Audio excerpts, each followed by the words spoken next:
Welcome to Learning Photography with Duck. Here's your host, Duck.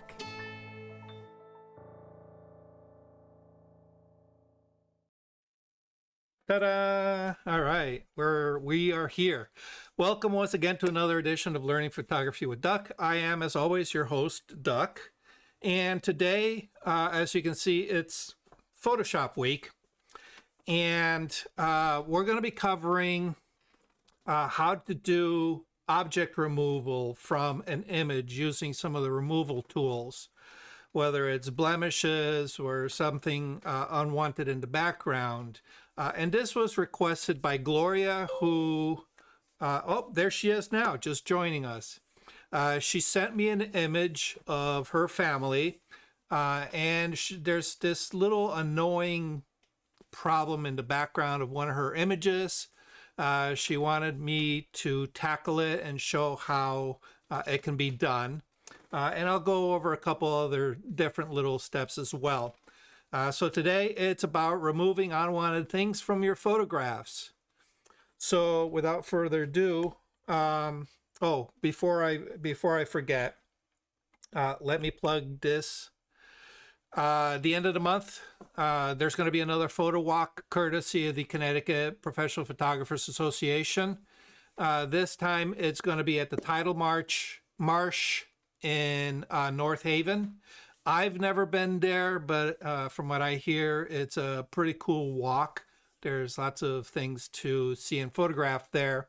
Hopefully the weather holds out. I mean, we've had very unseasonably warm weather up to this point. There are a couple of storms in the surrounding areas that may affect our weather here within the next couple of weeks. So we'll see what happens. But anyway, if you're not doing anything, Wednesday, November 30th, unfortunately, it's a little bit earlier in the day, middle of the week. I know it's not a most ideal time for most people, but if you're not doing anything on Wednesday, the 30th at 1 o'clock, we're going to be meeting in the North Haven. It's like behind a Target or something. I'll have to. I can get you the information, but it's the start of. Duck, it's behind Target. So if you park to the side of Target, you'll go right there. And it's right behind Target. Okay, so you're familiar with it then. Good. I'm familiar with it, and I've been down there. That used to be an old railroad yard too, besides being a tidal marsh. And there are a couple of old structures there, including tracks. Awesome. And that's the one off of Universal Drive, right? Yes, it is. Okay, you take exit 9, you go on 91, you take exit 8, you go over towards Target, and you can park at the far right of that strip mall, and Tidal Marsh is right there. Cool. Awesome. So there it is from somebody who has been there and is familiar. So I'm sure because it's in that plaza thing, there's going to be plenty of parking. Of course, just keep an eye on the weather and make sure that you dress appropriately. And as always, I tell people, bring plenty of water, maybe a little snack, fresh batteries, and a fresh memory card, meaning, have it empty. Okay. Enough of. Quick question, Doug. Sure. Do we need to register that or anything, or just show up? No, it's just show up. It's I think I don't think they even worry about head counts in the past. So part of this is trying to get a little bit of motivation to the current members of the CTPPA. We're coming out of the COVID slump, and we're trying to kind of energize the group. And so they thought it'd be a great idea to, let's just get together for something fun. And I'm friends with the organizer, and I says, well, I've done some things similar in the past. Do you mind if I, extend the invitation to my people? And she said, oh yeah, absolutely. The more the merrier. And the last three events, well, the first event, we had, aside from her, we had one other CTPPA member show up, but ever since then, it's always been you guys, my group. So thank you for the support. Doug, Yeah, I'm going to mention this. I'm going to put this on the North Haven Camera Club. absolutely. Yeah. Because it is in North Haven, I feel I should do it if I'm going to show up at this.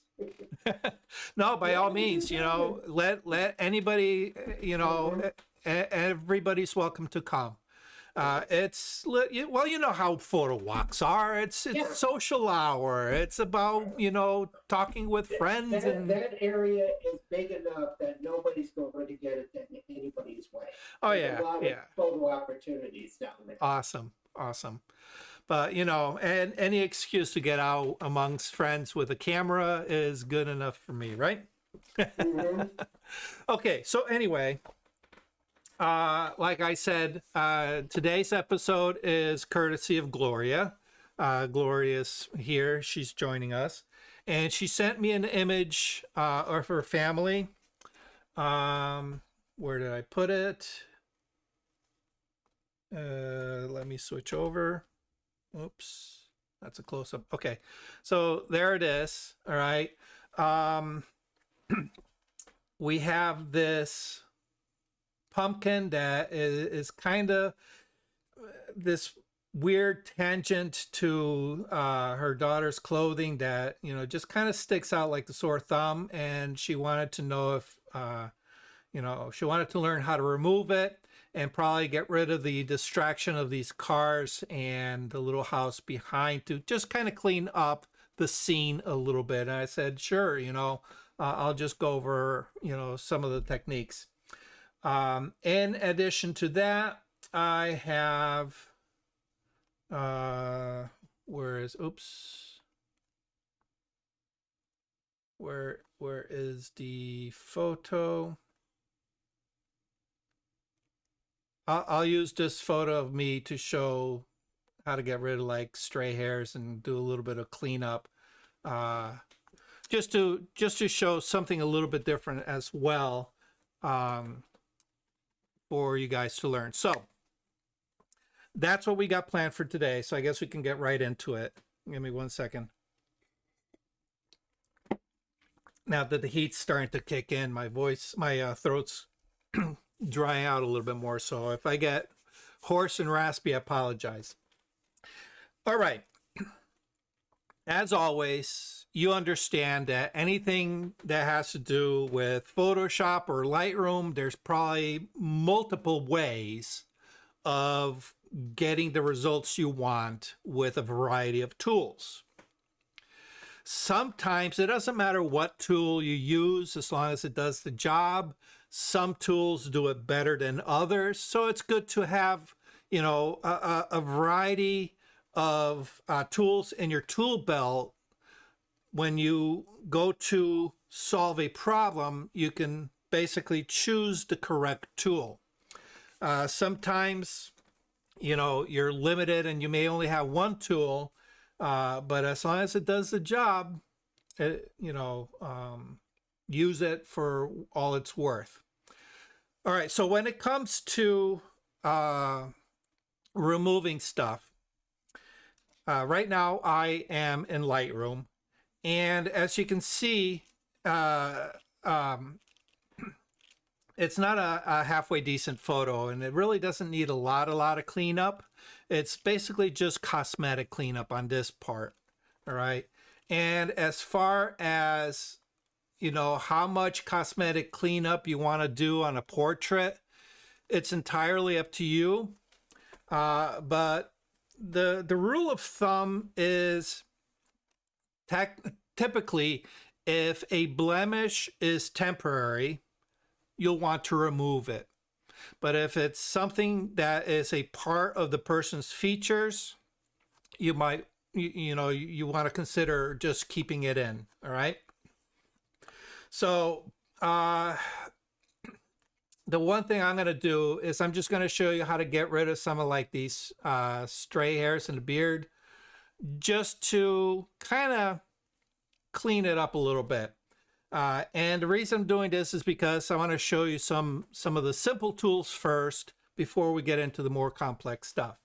All right, so one of the things that we can do is we can say, okay, how much of this can we tackle right inside of Lightroom? Okay, all right. So we have this little blemish here. I probably caught myself on an edge or something, because I'm always doing that. So I want to get rid of this little red spot here. So we can go to the develop module, and right here, oops, let me get my, all right, get my, right here in the middle of these tools up here. These are all like for adjustments. Okay, the one in the middle is spot removal, all right, or the healing brush tool. Okay, so if we select that, we have several modes: content aware, the healing, and the clone stamp. Okay, and of course we can control the size of our brush and the opacity, meaning how much it blends the new with the old. Okay. All right, so let's just stick with the first one, which is the content aware removal, which uses the Adobe AI, Adobe Sensei. Okay. And I don't know if you can see my little cursor there, but you can use the square brackets, the left and right square brackets, to make it larger or smaller, just like you would with any of the brush tools in Photoshop. So typically I'll make it a little bit larger than the spot I'm trying to remove. And with this, I just touch it once. Okay. And that should be it. So if we close out of there, you can see that that spot has been healed. It's been, what it does is it samples from the area around it and it blends it in so you can't really see it. So little spots like that tend to be very, very easy to remove right here in Lightroom. Okay, so you can see I'm wearing a black t-shirt, so it shows up a lot of, dust and fuzzies. So you can very easily go in, with that spot heal and just tap, tap, tap. Oh. And everywhere you tap, it's going to use the AI to sample the area around it in order to get rid of the spots. All right, so very simple. Okay, let me back up out of those. All right, you can, yes. I always have trouble doing the healing brush in Lightroom or in Camera Raw. When I'm in Photoshop, all I have to do is click on it, and it does it. How do you drag and what? I always have that problem with Lightroom. Yeah, so Lightroom, you have to understand that Lightroom's designed to be a fairly lightweight program. So it's not going to have a lot of the heavy duty editing that Photoshop will have. So it has a very simplified process. Okay. For little, excuse me, for little spots, like I said, I just make the brush slightly larger, and if you're using one of these, just do a quick tap. If you're using a mouse, just left click and it'll literally just drop a circle on it. All right. If you need to select a larger area, you can click and drag and actually paint all right, and it'll sample to fill whatever size you painted in, okay? The thing is um, with the automatic AI fill, uh, you really can't tell Lightroom where you want to sample from. So it's going to sample from the immediate area, and it's going to look for textures and colors that are very similar to what you've selected. All right, and this is where Lightroom kind of fails a little bit, because you can't really dictate it with this. All right, you just kind of have to hope and pray that it samples it properly. And as long as you're working in an area kind of like this, where there's plenty of texture surrounding, the areas we're working in, that it really doesn't matter, right, where it's sampling from, it's going to do a decent job. Where it gets tricky is when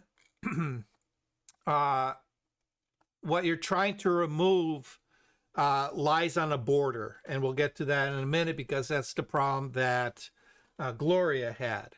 All right, so for example, see this little bit of a strand of beard sticking out. All right, what we can do is we can just go along the strand and paint it. All right, and you can see, let me back out of this. You can see it did a fairly decent job, but along with trying to remove that one, it kind of broke the path of this other one that kind of crossed it. So you get anomalies like that if you're Lightroom does have its limitations as to how complex you can get with your object removal, with your healing and like stray hair removal. All right, now we can use the healing brush, okay, and paint the areas that you're trying to quote unquote heal. Oops. And that was a crazy, let me try that one again. All right, you just basically paint the area that you're trying to heal.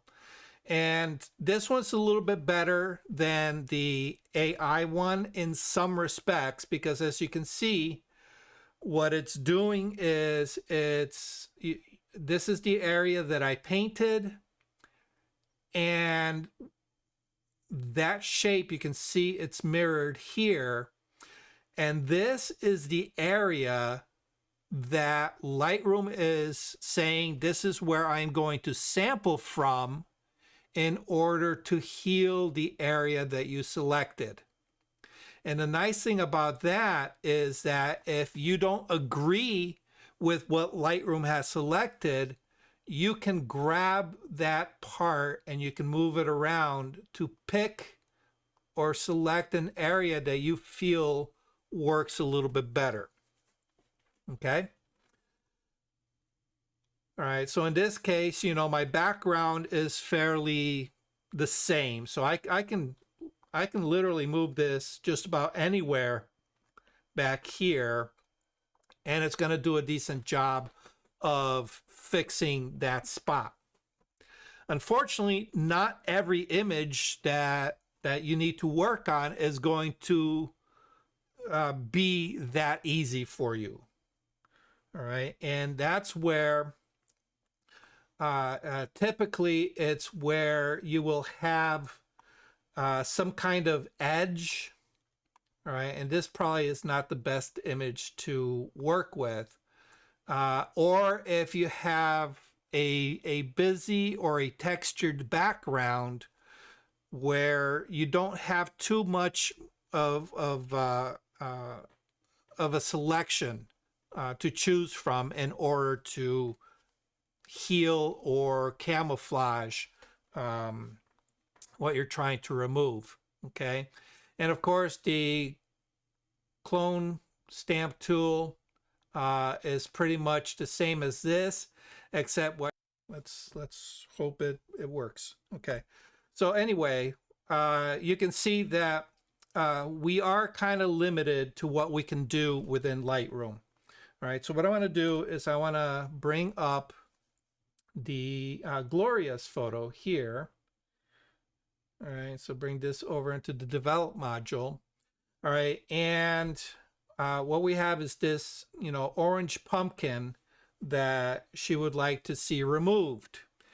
And this is where we have a little bit of a problem, because if you notice that it is right up against the furry part of her daughter's shawl thing that she's wearing. So we have these two very uneven edges. They're not, it's not like we can make a clean selection here. All right, and I'll show you what I mean. So if we go to the healing brush, all right, let's do the content aware.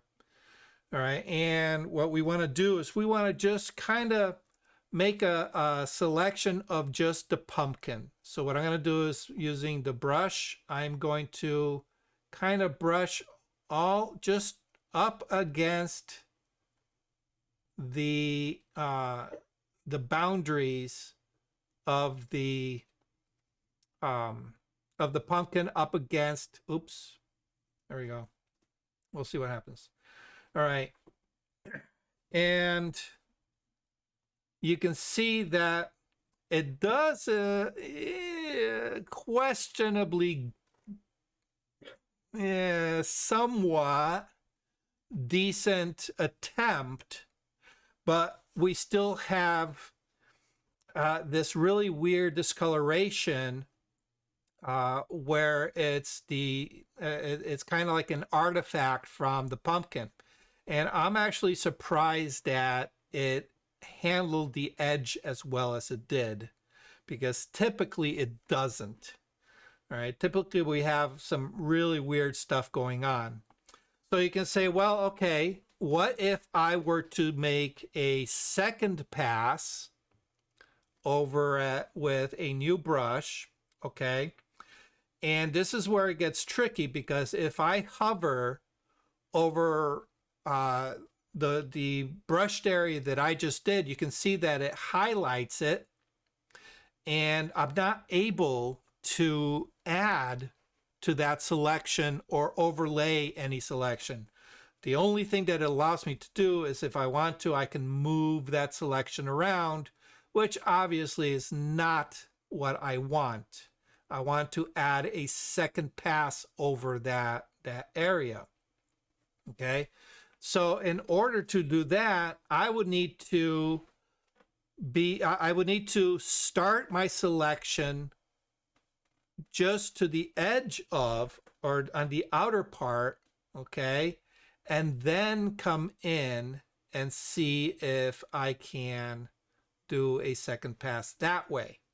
All right, so in essence, what I'm doing is I'm making my selection grow by the amount that I have to, come in from the outside. And yeah, it does a okay job again, but still we have a lot of, really weird artifacting going on as this makes some like really, really weird selections.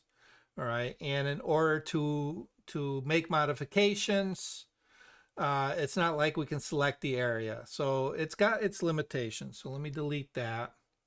Okay, one thing that you can do is possibly start off here, see how decent a job Lightroom does, and then export that to Photoshop. But what I tend to do is just not even bother with any of the spot healing or cloning tools in Lightroom or Adobe Camera Raw, simply because I know Photoshop can handle it not only better, but a lot easier. Okay, so if it's something simple, something quick, all right. So like here on Gloria's granddaughter's jacket, there's these little white specks and stray hairs and probably stuff that she picked up from the field as she's pumpkin picking. So some of these may be easy to fix here, again, because we're able to just make these corrections from a field, a sample field that's fairly large. All right, so these are very small. Okay. All right. But the other consideration that I have is that any of the minor adjustments I make here, like this, tends to add file size, I guess you can say, to the Lightroom catalog files, simply because it's got to track all these different little selections. Whereas if I go into Photoshop, it just keeps it with that one Photoshop file. It doesn't quite, keep it with the Lightroom catalog. All right. So rather than bloat my Lightroom memory, I'd rather leave that to Photoshop to handle with. Okay. Hopefully that made sense.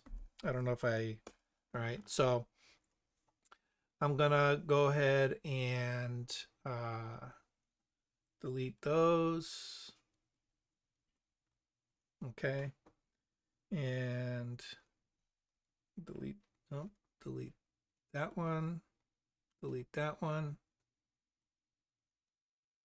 It's not letting me delete it. Okay. There we go. And I don't know why we went to black and white. There we go. Okay. So knowing, and not only that, not only do I have to remove that pumpkin, but we also want to remove, the cars here. All right. We got the pumpkin and these buildings here in the background. So that's a lot to do with a fairly lightweight, editing program. Lightroom's just not designed for that, and neither is Adobe Camera Raw. All right. So this is where, bringing it into Photoshop's going to make the impact. All right. So we're going to go ahead and right click, edit in Adobe Photoshop. And it's going to open it up and open the file in Photoshop.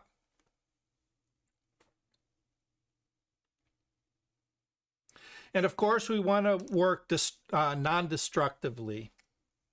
Okay, meaning that any changes that we make, we want to be able to unmake. All right. So let's start off with something fairly simple before we tackle the pumpkin. All right, because it kind of meets up against the edge of her clothing. Let's tackle this area behind her shoulder, because I think that's going to probably be a little bit easier. Okay. All right. So just like in Lightroom, we have a variety of tools available to us, including our spot healing and patch tool. We have our clone tool. All right. And the spot healing brush tool uses Adobe Sensei, Adobe AI, to kind of sample from the area around it. Okay. We also have the patch tool. All right. We also have something else. Okay. We can make a selection. All right. So here's the lasso tool. And what I'm going to do is I am first going to make a duplicate of my background layer. Okay. So I'm going to do Control J. Okay. And I'm going to use my lasso tool. And what I'm going to do is I'm going to make a selection just around this building. All right.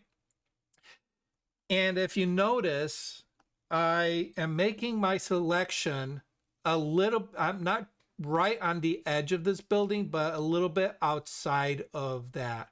I want to select a little bit of the surrounding texture. Okay. And then we can go to edit.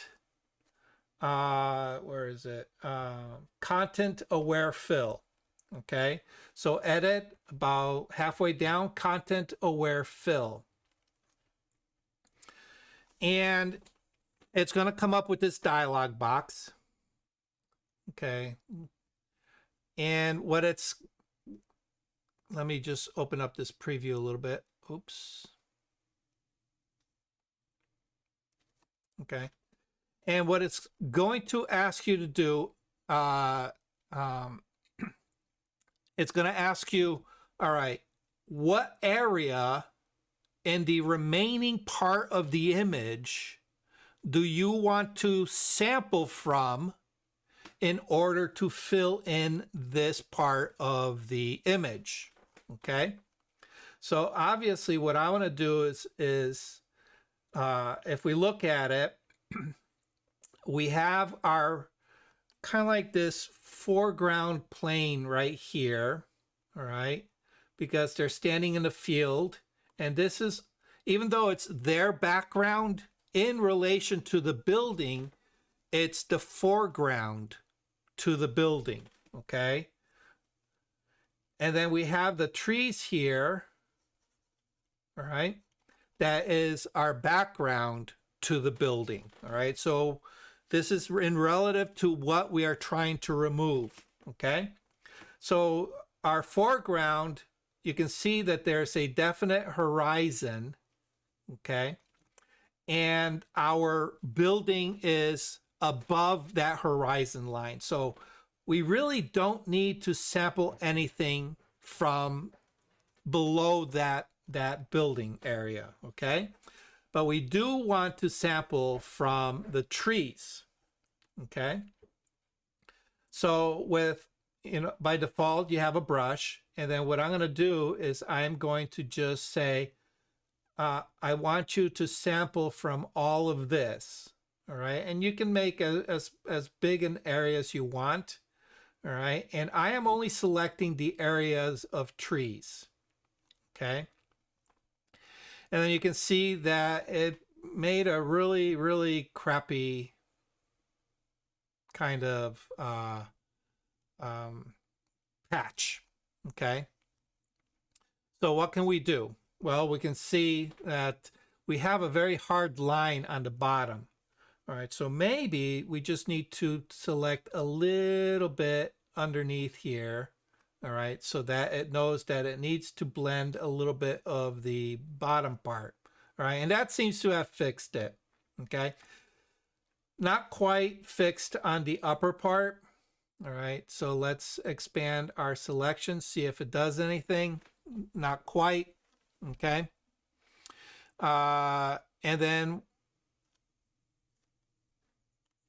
sample area overlay. All right, the opacity, maybe if we change the opacity a little bit, see if that helps.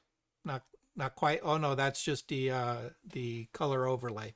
All right, custom. Now it has sample all layers. In this case, both layers are the same, so I don't need to worry about that. Okay, and then everything else is pretty much by whatever the default is. All right. However, what I want to do is I want to output the settings, all right, to a new layer, okay? Because you can see we have kind of like this really defined edge here. I don't know if I can zoom in a little bit. All right, we have this very defined edge that we'll need to kind of resolve a little bit, okay? So we're going to leave it as output to a new layer, and we're going to say okay, and it's going to do just that. We still have our selection, so we can go ahead and Control D, Command D gets rid of that selection. And if I hide these two layers, you can see we have that, okay? So one thing that we can do, because we are now on a separate layer, I can go ahead and get a eraser tool. All right, give myself a nice, get my brush settings here, get a nice soft edge, which we have. All right, and I can go ahead and kind of soften up this edge a little bit. Okay, make it blend in a little bit better. All right, so that kind of works. Okay, you have to be careful how much you erase, otherwise you're going to bring back whatever you're trying to hide. Okay, so that's one method you can do it, that you can use. As you can see, it has questionable results. Okay, and of course there are additional areas that we can go ahead and use the same technique. All right, I'm back on my copy layer.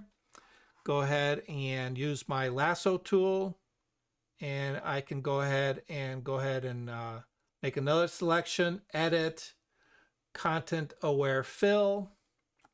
All right, it's saying I need to make the selection of where I want to sample from. All right, we're gonna sample all the trees around it. Take a look. All right, didn't do a very good job. Let me sample a little bit from the bottom. All right, still not a very good selection. Okay, so obviously this method has its flaws, right? Okay, all right, so let me hide those because obviously those aren't working. All right. Another method that we can use is we can use the spot healing brush. Okay. And let me make the brush a little bit larger. And again, what I'm going to do is I'm going to select an area, and I'm going to, again, make sure that I select a little bit outside of that area. Okay. So that way it knows where the boundaries are and what it needs to sample. And then once I let go, you can see that it has done a much, much better job. Okay. The only thing you have to understand is that this is a destructive method, meaning it's going to overwrite the pixels that are on your image. So make sure that you have a duplicate copy, all right, of your mask.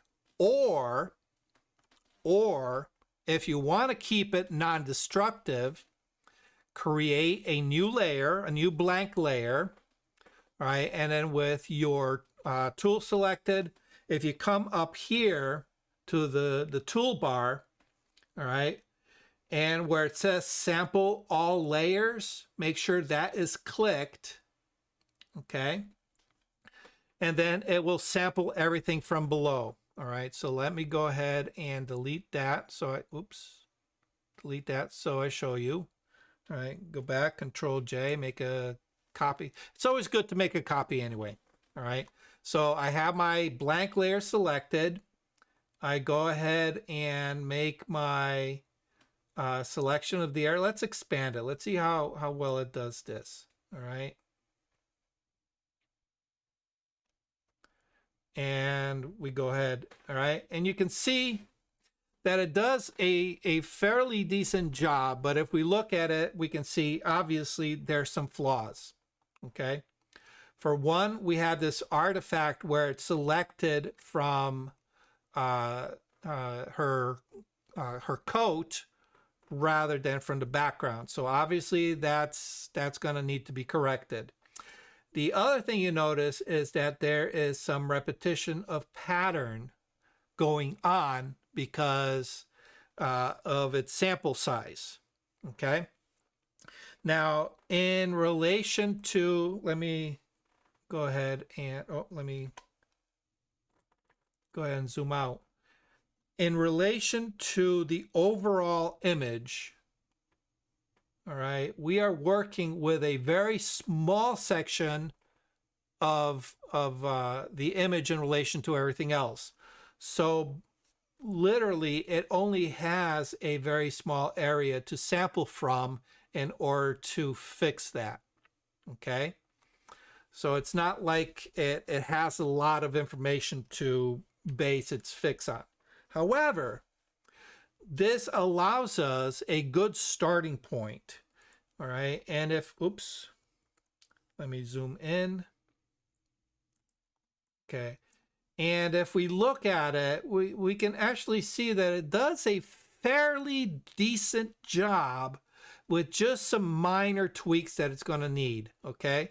And because it's on a separate layer, all right, that means we can probably make the changes fairly easy. So for one, we can get our eraser tool, all right, and we can erase this section here where it's sampled from her coat, all right? And we can say, okay, let's see if we can go ahead and make another selection. All right, oops. Make this a little bit smaller. All right, let's see if it will make a better selection. And it says, nope, it's not, okay? So obviously, we've met one of the boundaries of the limitations of this particular tool. And like I said, it has trouble with borders, okay? So what can we do? Well, right below here, we have, below the spot healing brush, we have the clone stamp tool, okay? The clone stamp tool allows us to pick an area that we want to use as our sample, and then we can paint over the area that we want to hide with that sample, right? So again, make sure, because we're on a blank layer, make sure that current and below is selected, all right?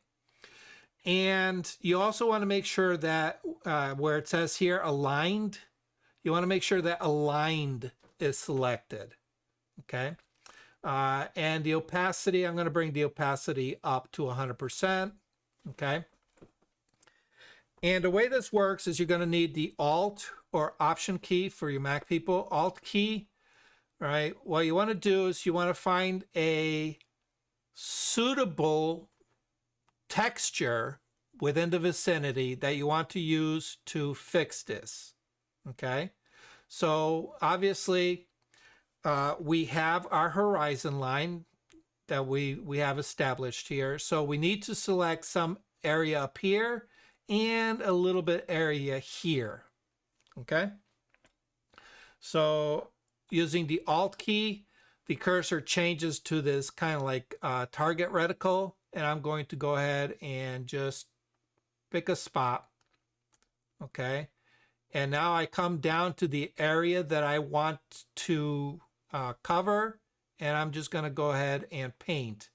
And what it's going to do is it's going to, you can see that the cursor is tracking on the upper part. It's taking parts from up here and using it to replace down here, all right? That's all it's doing, okay? So while you have a very precise control over where you're applying this healing, hopefully you can see one of the problems that opens up, and that is you're taking a pattern and you're replicating somewhere else in your image. So this becomes a little bit of a problem because our eyes are very good at picking up patterns, right? So we have to kind of mix it up and say, okay, well, if this area has like a branch, I don't want to carry that branch down.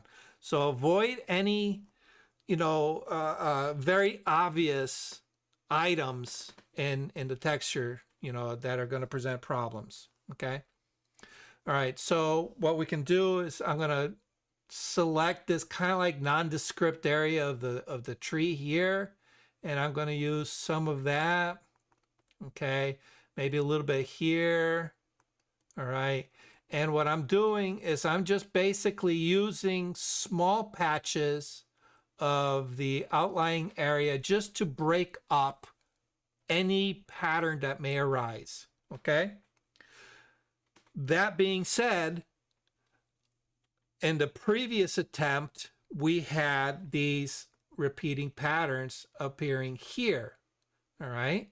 So we can use this very same technique to fix what the AI did for us previously. Okay.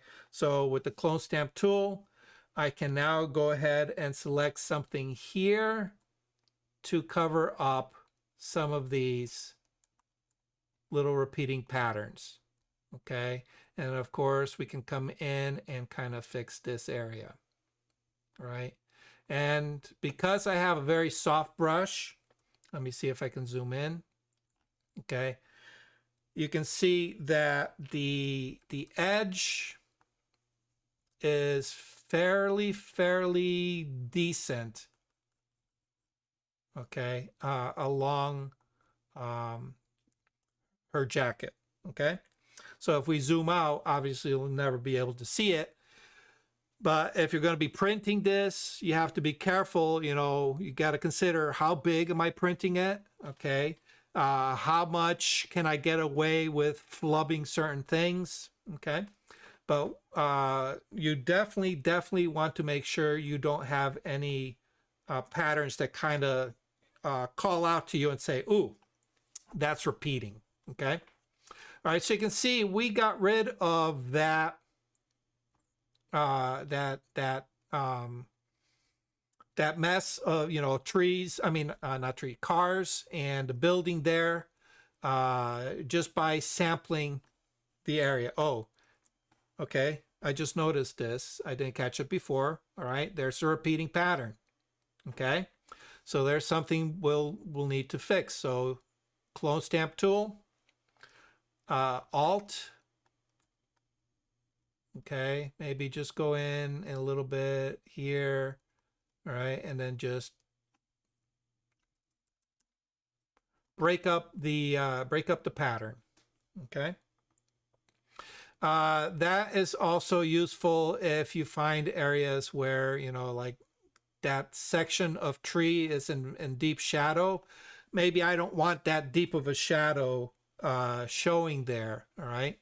And of course, we can also change our opacity. All right, from 100%, we can see if we can make our opacity maybe 70%.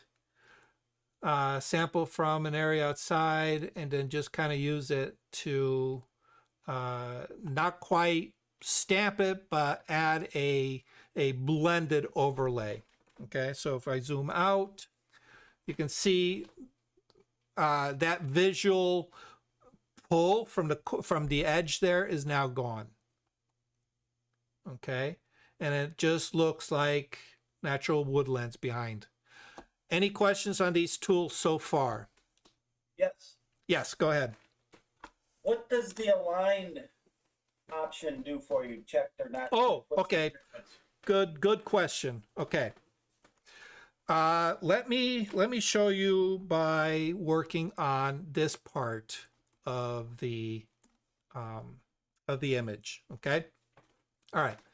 So we have an area here that is, fairly small to select from. So we got to be really, really careful here. All right.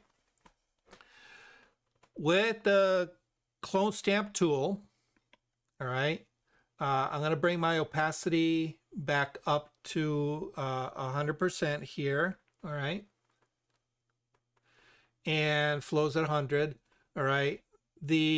I'm still current and below, meaning it's going to, the current layer is a blank layer. All right. So obviously if I select blank, it's going to give me blank. So I got to make sure that and below is selected.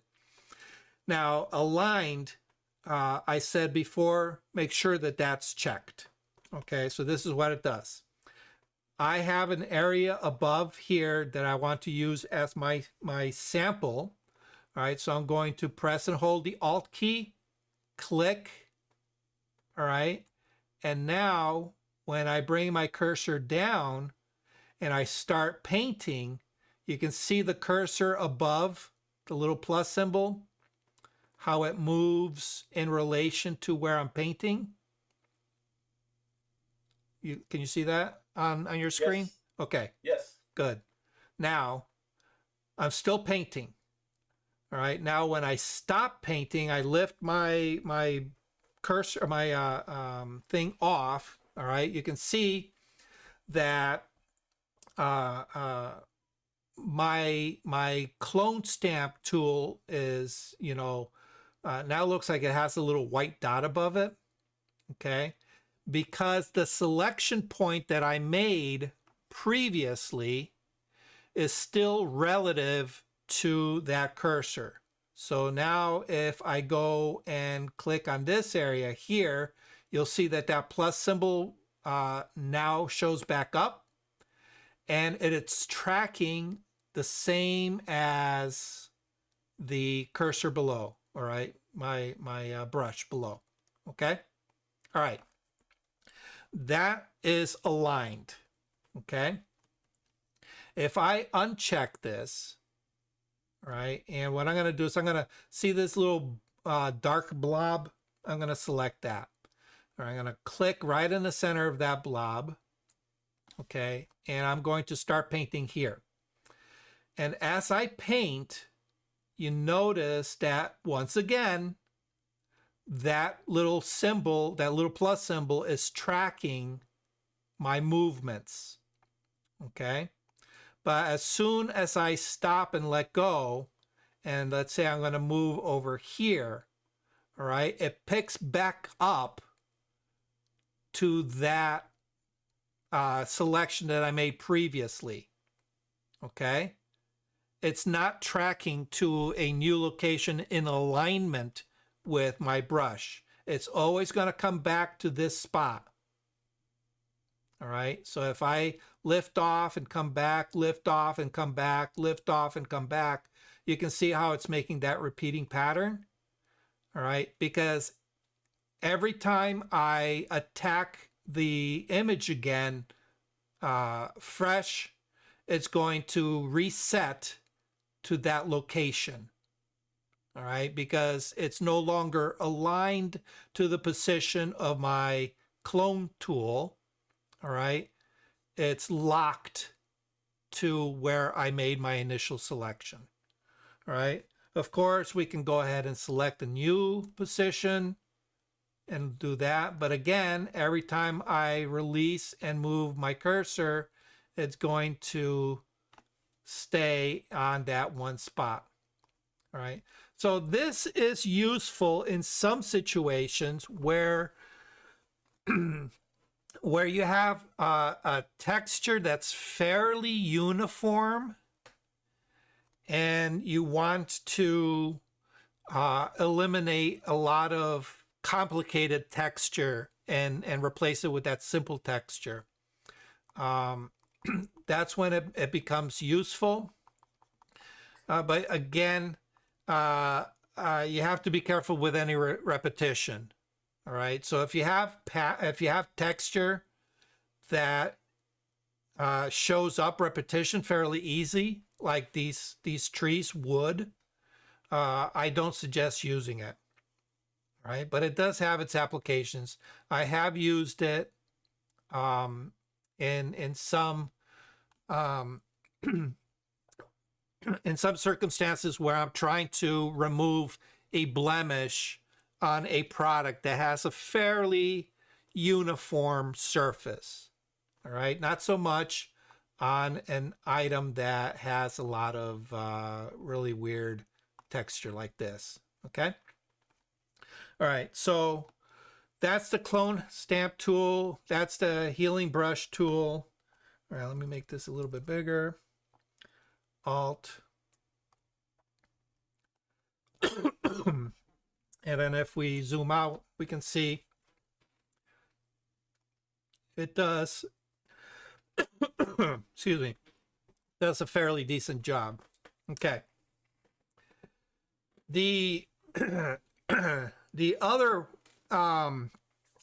way that I will suggest using this is if you have, all right, so for example, in this particular image, I need to remove some items, and the only thing I have to sample from are things within the image. Okay. And fortunately, there's enough information I can get by and being able to use, you know, what's here to remove, you know, what I want to remove.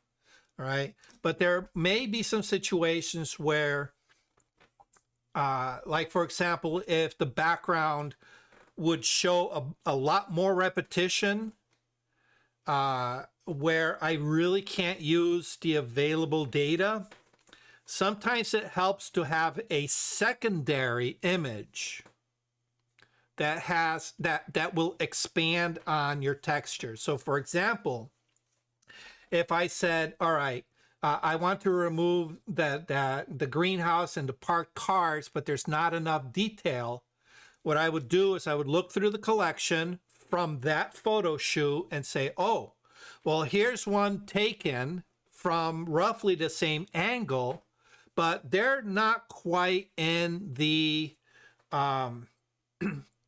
they're not quite in the way. All right, it's allowing me to select more of the tree line. So what I can do is I can take that secondary image, bring it in, and use that to sample from to cover up what I need to cover up. Okay. If you don't have, you know, something available from that particular photo shoot, it's always nice to have a collection of samples in a library. All right. So for example, previously we talked about how to do sky replacements, and my suggestion to you was take lots of pictures of the sky, all right, under different lighting situations, some during the storm, some after a storm, some on a bright day, lots of clouds, some with sparse clouds, whatever. That becomes part of your image library that you can use as sky replacement. Well, you can do the exact same thing here. You can say, all right, I have a selection of greenery at different time periods that I can use to sample just to fix certain situations, okay? So that's always something to keep in the back of your head. All right, so any questions about removing the background? All right, this side is, I kind of flubbed it a little bit. All right, I wasn't really concentrating on making it look nice, but there we go. Change it up a little bit. There we go. All right. Maybe even sample something from here. Oh, that looks terrible. Oh, I know why. Because I'm still aligned. See? All right. So now, excuse me. Now we have to tackle the pumpkin. All right. So what we're going to do is we're going to zoom in. Okay. And as you can see, excuse me, as you can see, we have a lot of texture along the edge, the overlap edge, where our subject is in sharp focus, but our the part that we want to get rid of is now a little bit out of focus. Okay. So for this, there's a couple ways we can do it. Okay. One, we can go ahead and use the artificial intelligence to kind of do its thing, see how close it gets to it, and then maybe make the corrections from there. Or we can use the clone stamp tool to go ahead and remove as much as we can. Okay. And in this case, what I want to do is I want to see if I can kind of sort of preserve this edge. So what I'm going to do is I'm going to first make a selection. I'm going to use the, you can use whatever tool is easiest for you, whether it's the object selection tool, quick selection tool, all right, or the magic wand tool. In this case, any of those is going to be fairly easy simply because we have a contrast of what we're trying to remove from everything else just by color alone.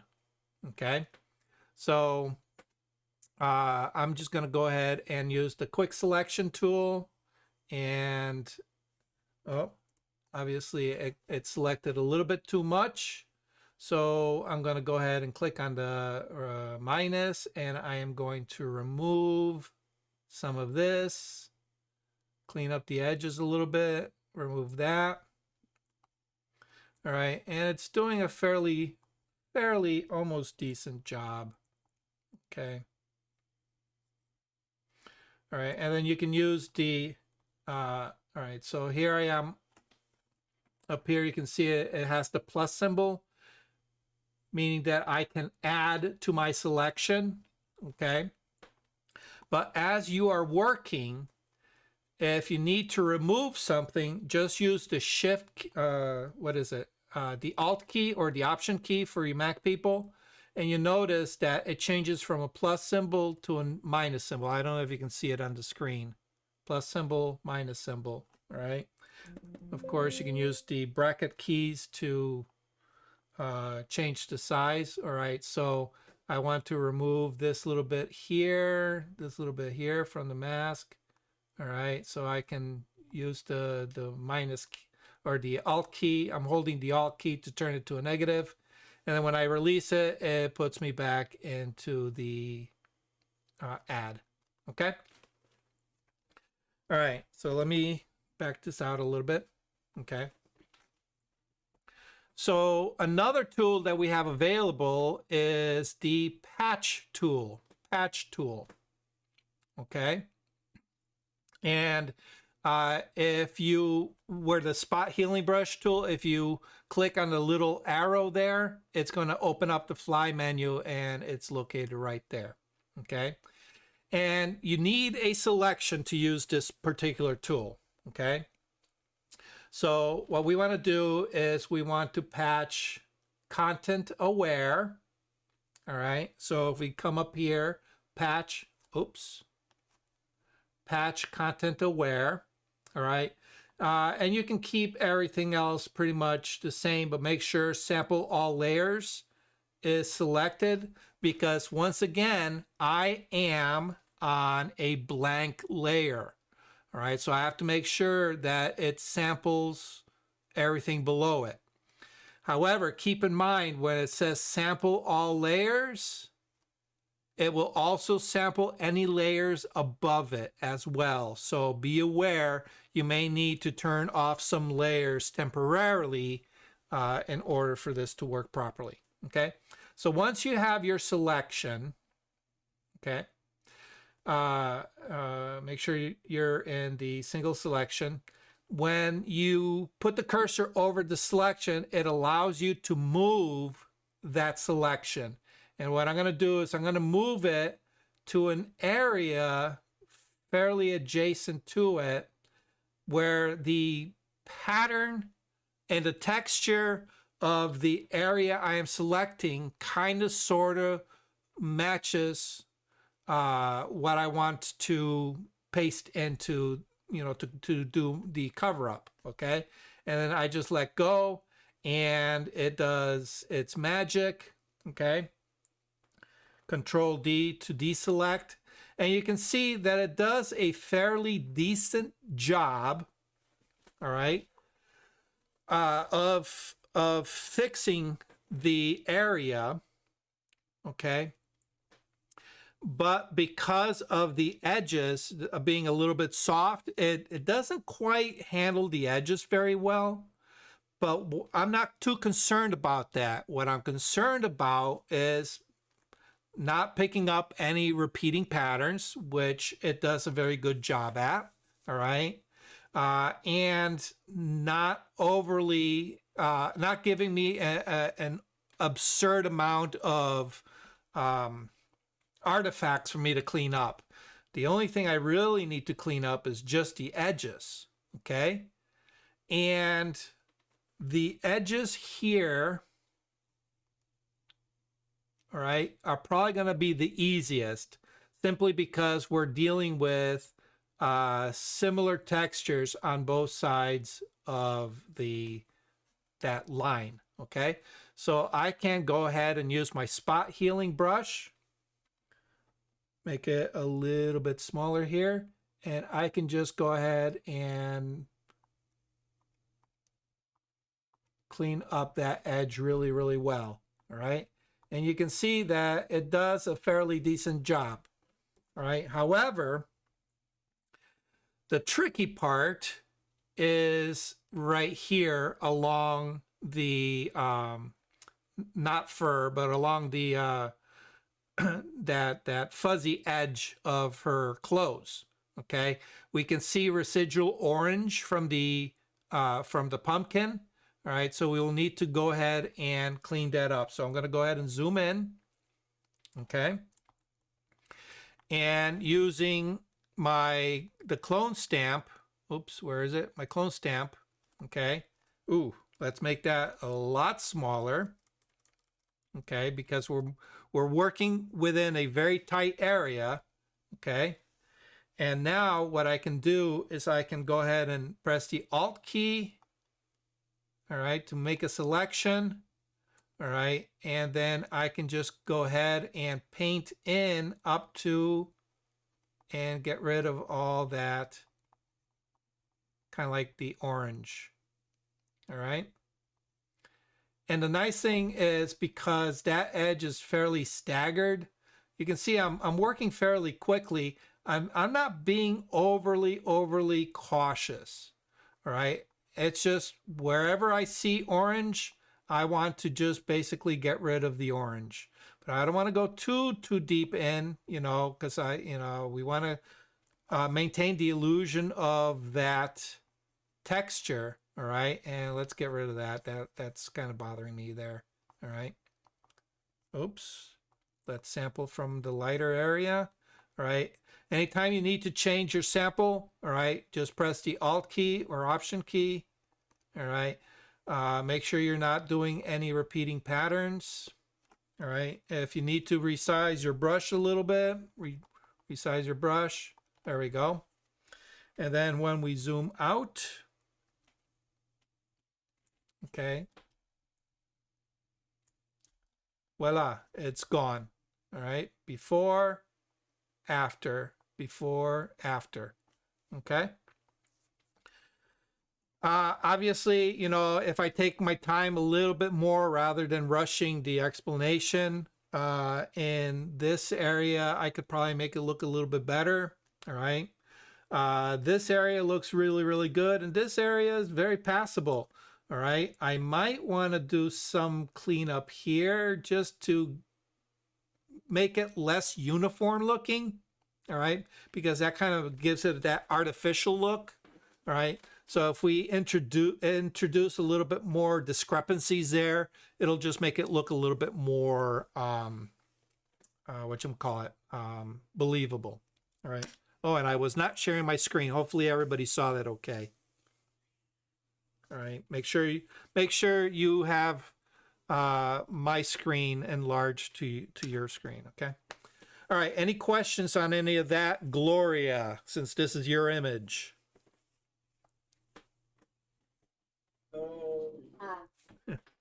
All right, so I gave you 3 different tools to work with, all right? And hopefully you can see that it just takes a little bit of patience and, you know, a little bit of tweaking. But, all right, any questions? I have a random observation. Sure. Or maybe as you're getting rid of that stuff, all of a sudden, in my eyes, something popped up behind that guy's ear. And I suspect it's something from his sunglasses, but since I saw what it was, all I can do is think, well, what the hell is that thing? Yeah, that's his strap. Yeah. Yeah. Up close you can see, but that's there. What is that? I couldn't think of it. Okay, well, you know what? Here's where you can make your artistic decisions. Okay. So let's go to our, we're in the clone stamp tool, okay? And I'll make it a little smaller. Alt, sample the sky right next to it. All right, so this area here is probably gonna be very easy to get rid of because it's just sky, right? Mm-hmm. Okay, and then here, we can sample from his hair, all right, and just bring it down. And voila. Okay, so I am zoomed in pretty far, all right? So you can see I was not anywhere near careful in you know, my edges here or even my blending, all right? Because now when we look at it, we'll never tell. You can never tell that anything was done to that little section of the image, simply because it is really, really just so minute in relation to everything else. All right. But it's a good observation. All right. Was it a distraction? Well, obviously you spotted it. And actually, you know what? Once you mentioned it, it's one of those things, once you see it, you can't unsee it. Yep. Okay. Now that it's gone, it looks so much better. All right. So, you know, those little things really do add up. Okay. All right. Any questions on anything that we've handled so far? No, it's good. It's good. All right. Well, the trick for you, Gloria, is going to be, will you be able to do it? Will you be able to replicate what I just did on your own? That's where the true test is. Yes. Okay. All right. So actually, let me get rid of these 2 layers because we don't need those anymore. All right. So just to reiterate what I did, okay. I made a copy of my background, all right, just in case. You can see that we really didn't need to, but it's just a habit that I have.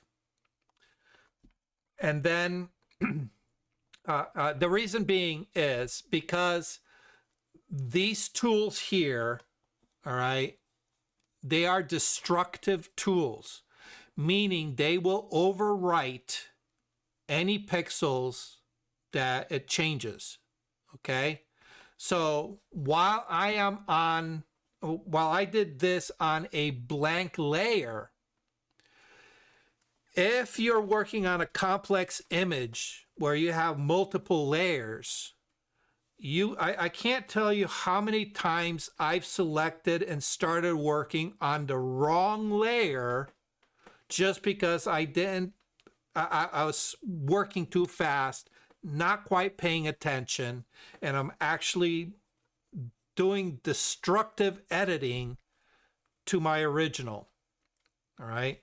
And then, of course, by the time you figure it out, you're, 10, 15, 30 minutes into your edit. And it's like, all right, how much of that are you going to back out of in order to get back to a position where you're working non-destructively again? So try to get into the habit, make a copy, because if you accidentally start doing something destructively, at least you're doing it on the copy, okay? Because you can see the original layer is locked, okay? All right, so get into the habit. So I made the background copy, all right? I then made a blank layer above it. I selected that layer and I made all my cloning and smart fills on that blank layer, okay? Just make sure that you are in the current and below here, all right? And obviously, obviously you want to turn the aligned on and off as needed, okay? Right there. All right. Any questions on anything we covered? Mm-mm. All right. These very same tools you can use to remove blemishes on skin. You can remove, little dust bunnies and stuff on clothing when you do portraits. Okay. Flyaway hairs is another thing that I do a lot of when I do portraits. Okay. Flyaway hairs, it's hard to control in the studio. You can ask your subject to brush and hairspray their hair as much as you want. You're not going to get rid of it. Okay. Especially when you have hair that contrasts very, very starkly with your background. For example, if you get a blonde person and you have a dark background behind them, or if you have a hair light that is illuminating the back of your subject's hair, it just makes all those stray hairs just glow. All right. So going in and doing a little bit of cleanup on stray hairs is literally a must on a lot of portrait work. So get used to some of these tools. Okay. All right. Speaking of portrait work, all right, I was talking with Gloria. Gloria starting off wanting to be a portrait photographer. Yay, Gloria. And she has volunteered to come in next week, and we're going to do a live portrait work session here in the studio as part of our session next week. Okay? So we look forward to that. 6:30 at your place, Doug, at your workplace? No, it will be Zoom. She will be here. We'll be Okay. televising this over. So this is part of wanting to get some of you guys here into the studio, kind of like what we did in the past with Brian and with his guitar. All right, I want to bring those workshops back in where you got something that you want to work with, and you need guidance on. We have the studio that we can let me switch here. We can come into my studio. I got all the equipment here. We can handle whatever it is that you want to target. And then of course everybody else on the Zoom chat can chip in with suggestions, ask questions, or just observe what's going on. Okay. So we're looking forward to that. I'm going to reach out to my model, see if we can get her in here. Some of you know Amanda from previous photo shoots that we've done with her. So I'm going to see if we can get her in for next Monday. You had her for the Sleeping Giant one. She was Yes. very good. Yep. Yeah, she also did we did uh, a photo shoot in New Haven where we used off-camera flash in an urban environment to do street portraits. That was a lot of fun. So yeah, she's a great young lady who's looking to build up her portfolio. So anyway, that's what's planned for next Monday. So hopefully you'll join us then. All right. All right. Any general questions about Photoshop? Not necessarily with what we covered today. Maybe something's bothering you. You need an answer. Here's your chance. I have a question, or I guess a request, and it's not for that, but the subject you just came off of for next week's portrait. It would be nice if you brought in some of your DIY lighting techniques and some of that, for the little closer to the low budget of us, if you will. Okay. Yeah, we'll have to put a pin in that. For next week, we're actually going to be using Flash because that's one of the things that Gloria requested. Okay. All right. But, you want to do a session with DIY stuff. I really want this to be interactive for you guys. All right. So I know some of you are a little bit of a distance, but Brian, you have no excuse. You live right here in town. You're always welcome to come in, buddy. You know that. All right. And the offer stands for everybody else. Okay.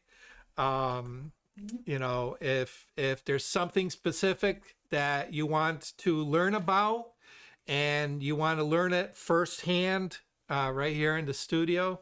Actually, let's see. Where's right here in my studio. My messy studio. Let me get rid of this. All right. So what we'll do is we'll just come into the studio. We'll push lights around. All right. I got all kinds of lights that we can play around with. Of course, it'd help if the camera was positioned right. Okay. And we'll be working right here. You guys get to see everything that we do. You can ask questions. We can address your questions. We'll have the model here and the whole 9 yards. So looking forward to it. And of course, I disappear from one side and appear from the other side. Okay. So just be aware, we can do, it doesn't have to be portrait stuff. If you want to do tabletop stuff, all right. If you want to do light painting, we can do light painting here. All right. Like Brian knows,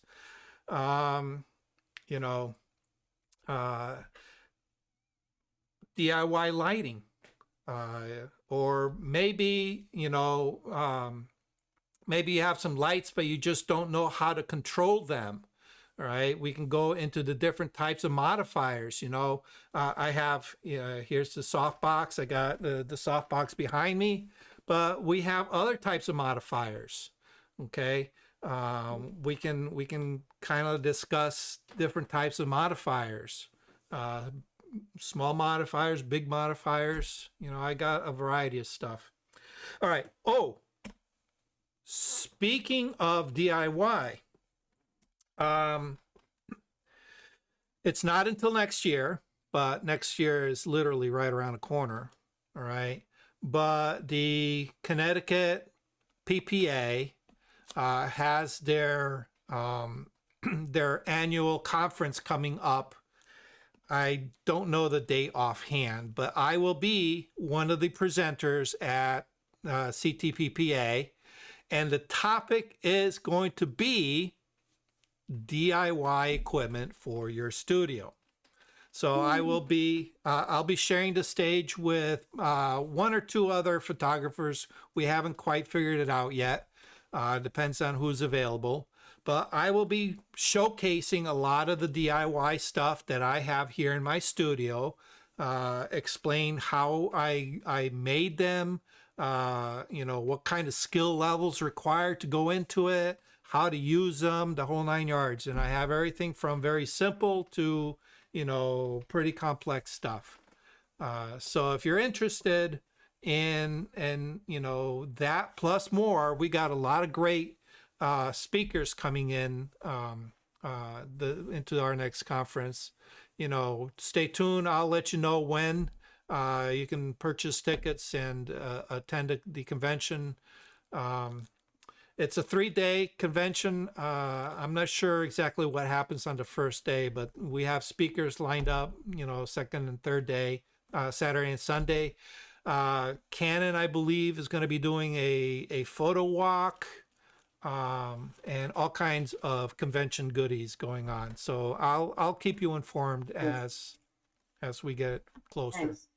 Doug, Yes, CTPPA, that's Connecticut Professional Photographers Association? correct, Okay. correct. And they will allow those of us who are amateurs to go? Yeah. The convention's open to anybody who wants. Obviously, you got to buy tickets, but it's open to whoever want. It's just like NECC. They open their doors to anybody who wants to attend. So, as a matter of fact, if NECC wants a presenter, I'm more than happy to present for them too. They're not doing live anymore because they can't get anybody to do it after this year. So this was the last live year. Yeah, I'm sure they'll get back to it though. I hope so. Yeah. By the way, North Haven Camera Club, a week from tomorrow, will have a presentation on backup, different ways to do backup. Shane, I think his last name is Shane Cullen, who is a vice president in NECCC, and he is on the board of Flagpole Photography. Is going to give a presentation. Cool. If there's anybody who wants to go, you may go as my guest. Let me know, and I will give you the link, and I will tell Joe, the president. Joe, the name went by. Anyways, all of a sudden my mind went bad. I'll tell Joe that I'm bringing a guest, which is okay. Yeah. So just let me know if you want to be in on that. Yeah, and we can reach you through Facebook, correct? Reach me at Facebook, Build the Light. You see my name as Yeah. Yes.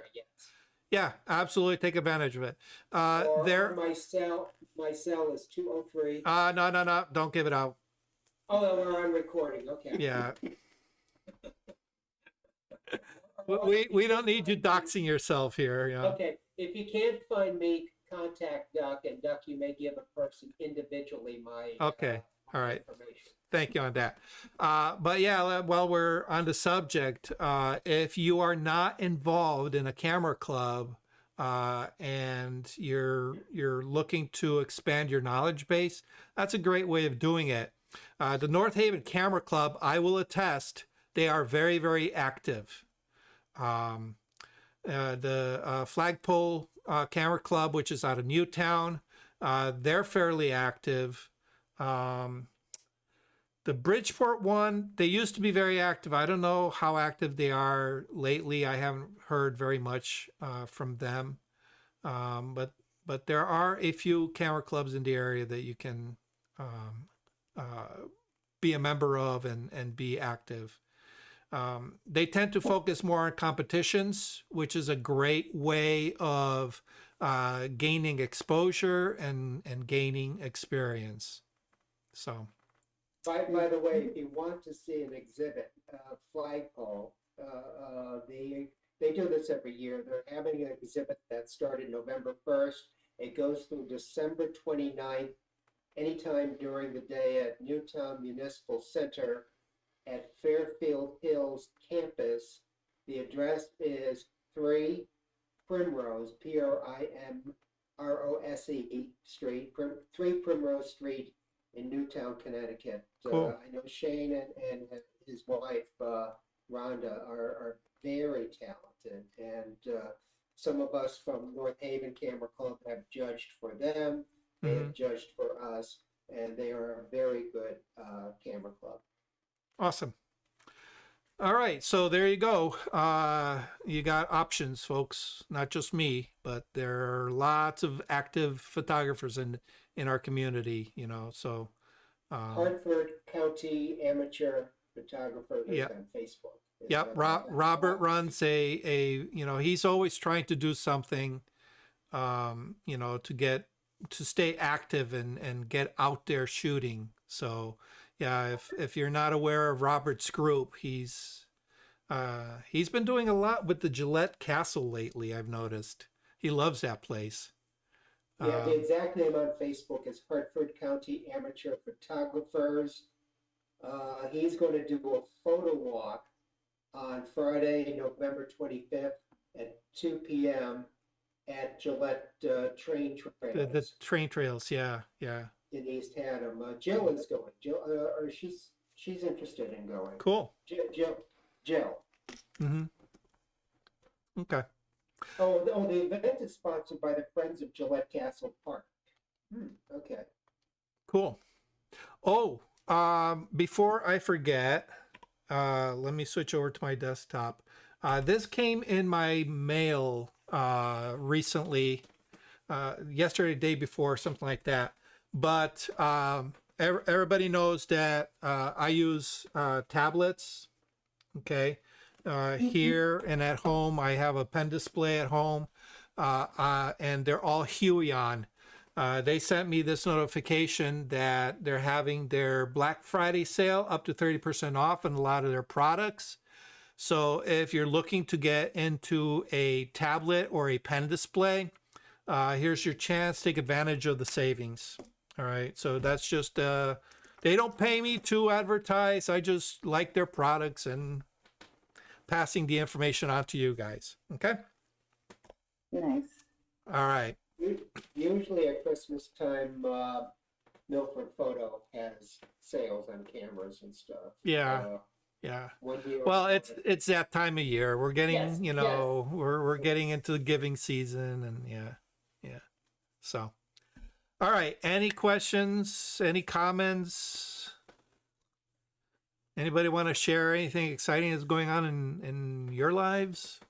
Can I ask a stupid question? No such thing. Okay, so, I have Luminar AI, which has its limitations. Yeah. What do I do? Do I get Lightroom, Photoshop? I used to use Photoshop, but I don't, and I have an iMac too, so I don't know. I have so many questions. Now that I'm not drugged for pain, yeah. Yeah. You had a rough time there with your knee, So. Yeah, right. No, Or what? there were just a whole bunch of nerves that the surgeon ruined. So Oh, is that what it was? Yeah. take those out. Yeah, 3 surgeries done. Well, hopefully. Hopefully, yeah. Cross fingers. We're wishing you all the best, Cindy. But okay, so Luminar AI is a photo editing program. All right, that behaves and operates totally different than Photoshop or Lightroom. So it does have its applications. I think, and don't quote me because I don't use Luminar, but I believe initially it was designed specifically for portrait work, and then they kind of just expanded from there. Cameras take raw images, meaning they just gather light information in ones and zeros. Okay. How they are converted to a visual image for display is entirely up to the individual pieces of software. Okay. Luminar AI has its way of interpolating that information in order to give you the visual image. Adobe has their own process engine, and everybody else has their own process engine. So what you're going to find is that if you process a raw image through one software, it's never going to look identical to that same image that came out of the same camera processed through another piece of software. Okay. So what ends up happening is, and I tell people, it's all subjective as to what appeals to you and your eye and what you're trying to, the ultimate results are. Okay. So if you prefer the way one particular software renders an image over another one, use that as the tool, as the basis for editing. Okay. But you have to understand that no matter what software you use, you have to learn the tools. Okay. And the reason I use Adobe products is because that's kind of what I grew up with in this industry. My background is in graphic design and illustration, and for me, even going back way into the early 90s, this was the tool. All right, so I kind of that's what I learned. That's what is kind of like the industry standard. And granted, there are other tools, okay, that you can use. What I find is that once the image has been rendered, meaning once the software has taken those ones and zeros and converted it into color pixels that you can see on the screen, the underlying math that's required to do all the different adjustments, whether it's the multiply or the, blend if, the color blends, whatever, that math tends to be the same across the board. All right, because at that point, it's literally a mathematical formula. So if you do a multiply blend layer on your image, it's literally taking the numbers that are there and multiplying it. It's a mathematical formula, although what we're seeing is a shift in colors and a shift in exposures and things like that. There's an underlying math. And what I find is that the math tends to be very, very, very much the same whether you're using one program or another. All right. The only difference is that the numbers that it's starting off with might be a little bit different. So you're going to see slight differences between one program and another. Okay.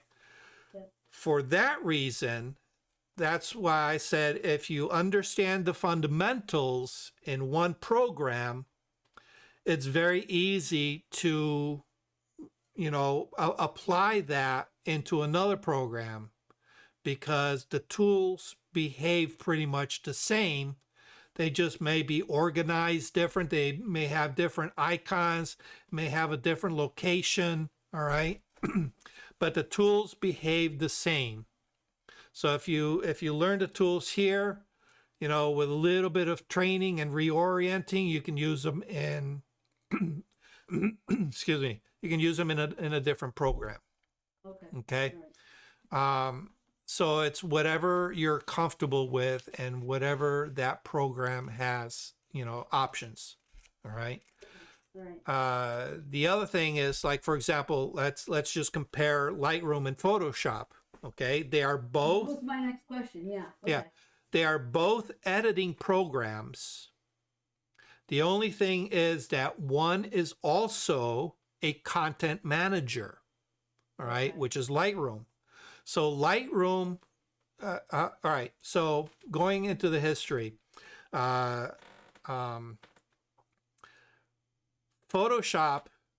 in order to use Photoshop, you need to open up a single image within Photoshop, all right? So you go File, Open, you navigate to whatever file you want, whatever photo you want to edit, and you say, okay, open this up, okay? Back in the day, All right. When, because we have all kinds of different photos, and me as a graphic artist, I had all different kinds of, graphic elements and assets. It's very difficult to know what it is that you're looking at just by a list of file names. Right. Okay. We are not, list people. We're visual people. All right. Right. So Bridge was a way of being able to visually present to us the entire contents of a folder and say, okay, I want to work on this image in Photoshop. And then you just click on it and it opens it up in Photoshop. Okay. But it's a very clunky program. All right. But it was kind of, sort of, not quite, but kind of, sort of a way of managing your assets. All right. Or your photos. All right. And then Lightroom came along and said, we're going to have a way where you can keep track of all your images that you go out on a photo shoot, you take 100 photos, you bring them in, you put them into a folder. Here's a way that you can look at all 100 photos and be able to do certain things in order to manage that content.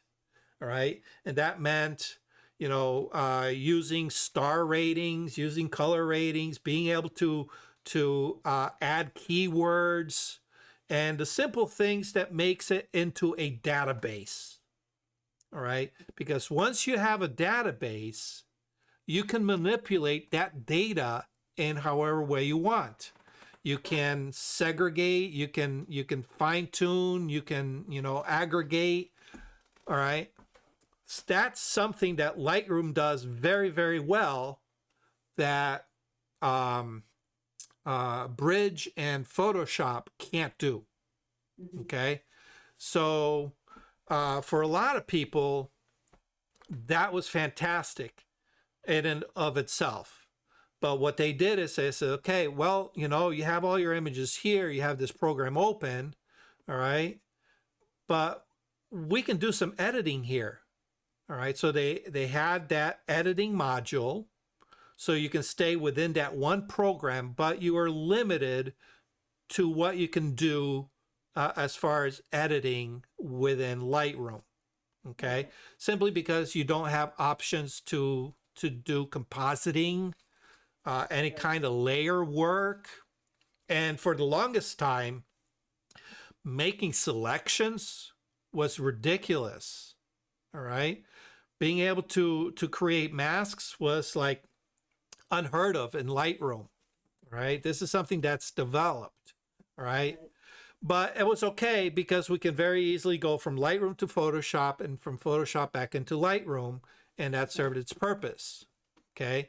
But as things progressed, computers got better and faster, all right? The software became a little bit more streamlined. They say, hey, we can add a lot more functionality into Lightroom that kind of tackles a lot of the things that people used to go into Photoshop for, okay? And of course, at some point, they married the two together by saying Lightroom and Adobe Camera Raw are now going to be pretty much the same thing. And that was it. That just opened up all kinds of avenues for photographers as far as being able to seamlessly work between the two, okay? But even though they work seamlessly, they both have their own very distinct uses. So Lightroom specifically, for the most part, content management, Okay. while Photoshop is photo editing, Okay. okay? Okay. But because Lightroom can do a lot of editing now, the way I use it is a good 90% of the images I process in in Lightroom, simply because they don't need that extra step. They're good enough. All right. Yeah. So what I do is I use Lightroom to what's called normalize my images, and that's correcting color balance, exposure, crooked horizon lines, things like that, maybe recrop. All right. Those are all very simple things that Lightroom handles really, really well, that I don't need to go into a heavy duty program like Photoshop for. Okay. So Lightroom doesn't do composite images? Not at all. Really? Okay, good. Not at all. I had no clue. Okay. All right. All right. So if you need to You do, have to have both if you're going to do that. yes. Okay. All right. So if you want to take your photography from a casual, just, I do it for fun, and you want to bring it to what I call the advanced amateur level. Yeah. All right. And I don't mean amateur as in lesser quality. I mean amateur that you're not a professional working artist where your photography is designed to be sold. Right. All right. I'm talking about, you like the ability to do personal art, but you want the quality of your art to be at a professional level. Right. All right. And for that, you need professional tools. Right. Okay. And of course, the leading industry standard is, Adobe Photoshop. Okay. So for anybody who wants to be at that level, I recommend these tools, get to know these tools, because it just elevates your photography to that level. Right. Okay. You All know, right, good. and Yeah. you never know, one day you might say, hey, I'm at a level that I'm comfortable releasing my work to the public, and the public is comfortable enough with giving me money for it. Yeah, there you go. Yeah. which is a good problem to have, right? Right. So, all right. But yeah, anyway, good question. Cool. Anybody else? Can I throw a 1-minute response to what you just said? Sure. It has to do with my experience with Duck Unitas. Oh no. Be kind. I seriously, I've been working with Photoshop since 2005, and I ran into Duck in 2017, and I was still using my old version of Photoshop, and soon thereafter I realized that it'd be better if I stayed current. So really the bottom line is Photoshop and Lightroom come as a subscription at $11 a month. And that $11 a month, and sitting here with Duck a couple of times a month, it's a master class. It's the best money you can spend. I've learned more in the last 5 years than I did in the previous 15, and it's amazing. Just and like he says, I think Duck was trying to be kind about what other products are out there, but seriously, Photoshop is a verb. Yeah. What other software is a verb other than Google, right? Right. And so, if you're mildly interested, $11 a month is that's a Yeah. sweet deal. Yeah. Okay. Well, And you can get a version on your phone that comes with that subscription, as we were talking Yeah. a couple of weeks ago. all right, but you don't need Photoshop, you don't need Lightroom to do quality work, but you do need a good, a good level piece of software. All right. Right. So aside from photography, I also do illustration work. Mhm. And a lot of my illustration work tends to be vector based. Okay. All right. As a matter of fact, let me share my latest piece that I created for a client, and I got a kick out of this one simply because it's a new one for me. Let me pull this up really quick. Ta-da! Never in a million years did I think I would need to illustrate a toilet. But here it is. So this is an illustration I did for a client. They asked for this. It's based on an actual product. And I needed to anthropomorphize the product. And this was what we came up with. All right. Now, previously, I used a product called CorelDRAW for my vector-based illustration, because back in the day, when I worked in the sign industry, and then later moved into the silk screening imprinted textile industry. Okay. And at that time, and this is early 90s, CorelDRAW was one of the very few vector-based programs that was able to marry and work compatibly with vinyl cutters. All right. So that was professional software that I had to learn in order to do my job. Okay. At that time, Adobe had Adobe Illustrator. All right. And while Adobe Illustrator could handle some of the work, CorelDRAW was the leader, the industry leader at that time. Okay. Unfortunately, CorelDRAW has kind of like dropped the ball considerably with their product line over the decades. Adobe Illustrator has become kind of the leading software for vector-based art, but I could never get into it. There was just something about Illustrator that I hated the way the user interface was. All right. Then I discovered a product called Affinity Designer. All right. And some of you may have heard of Affinity. They have a suite of 3 products: Affinity Photo, Affinity Designer, and Affinity Publisher. All right. By a company called Serif. Now, this company came along and they said, you know what? We're not going to go the way of the subscription rate. We're going to go back to the old model where you buy the product and you own the product that you buy. Okay. And their products are very, very reasonably priced. And what they do is they have free updates within the series. All right. So for example, I got in on the ground floor with version 1, and all the version 1 updates were free. Every time they came up, I just updated the software. Well, they just released, just now, within the past week, they released version 2.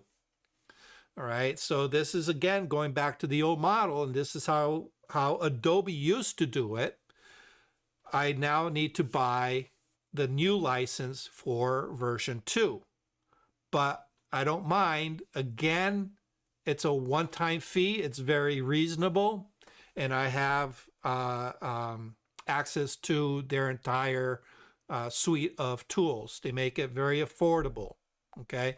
So, and while it's not quite at the level of Illustrator, it's damn good. I can get professional results from this piece of software. And their photo editing software is equally as impressive. All right. So if you don't want to go the route of, spending $11 a month for Photoshop, there are alternatives that are, just as professional, not quite as expensive. So maybe you want to look into Affinity Photo. Right? Yeah. Now, the thing with Affinity Photo is they have a lot of the same tools. All right? The layer blends and all that, they're all the same. They're just arranged differently. Okay? And the way the layers are structured, it's not quite the same way that Photoshop layers work.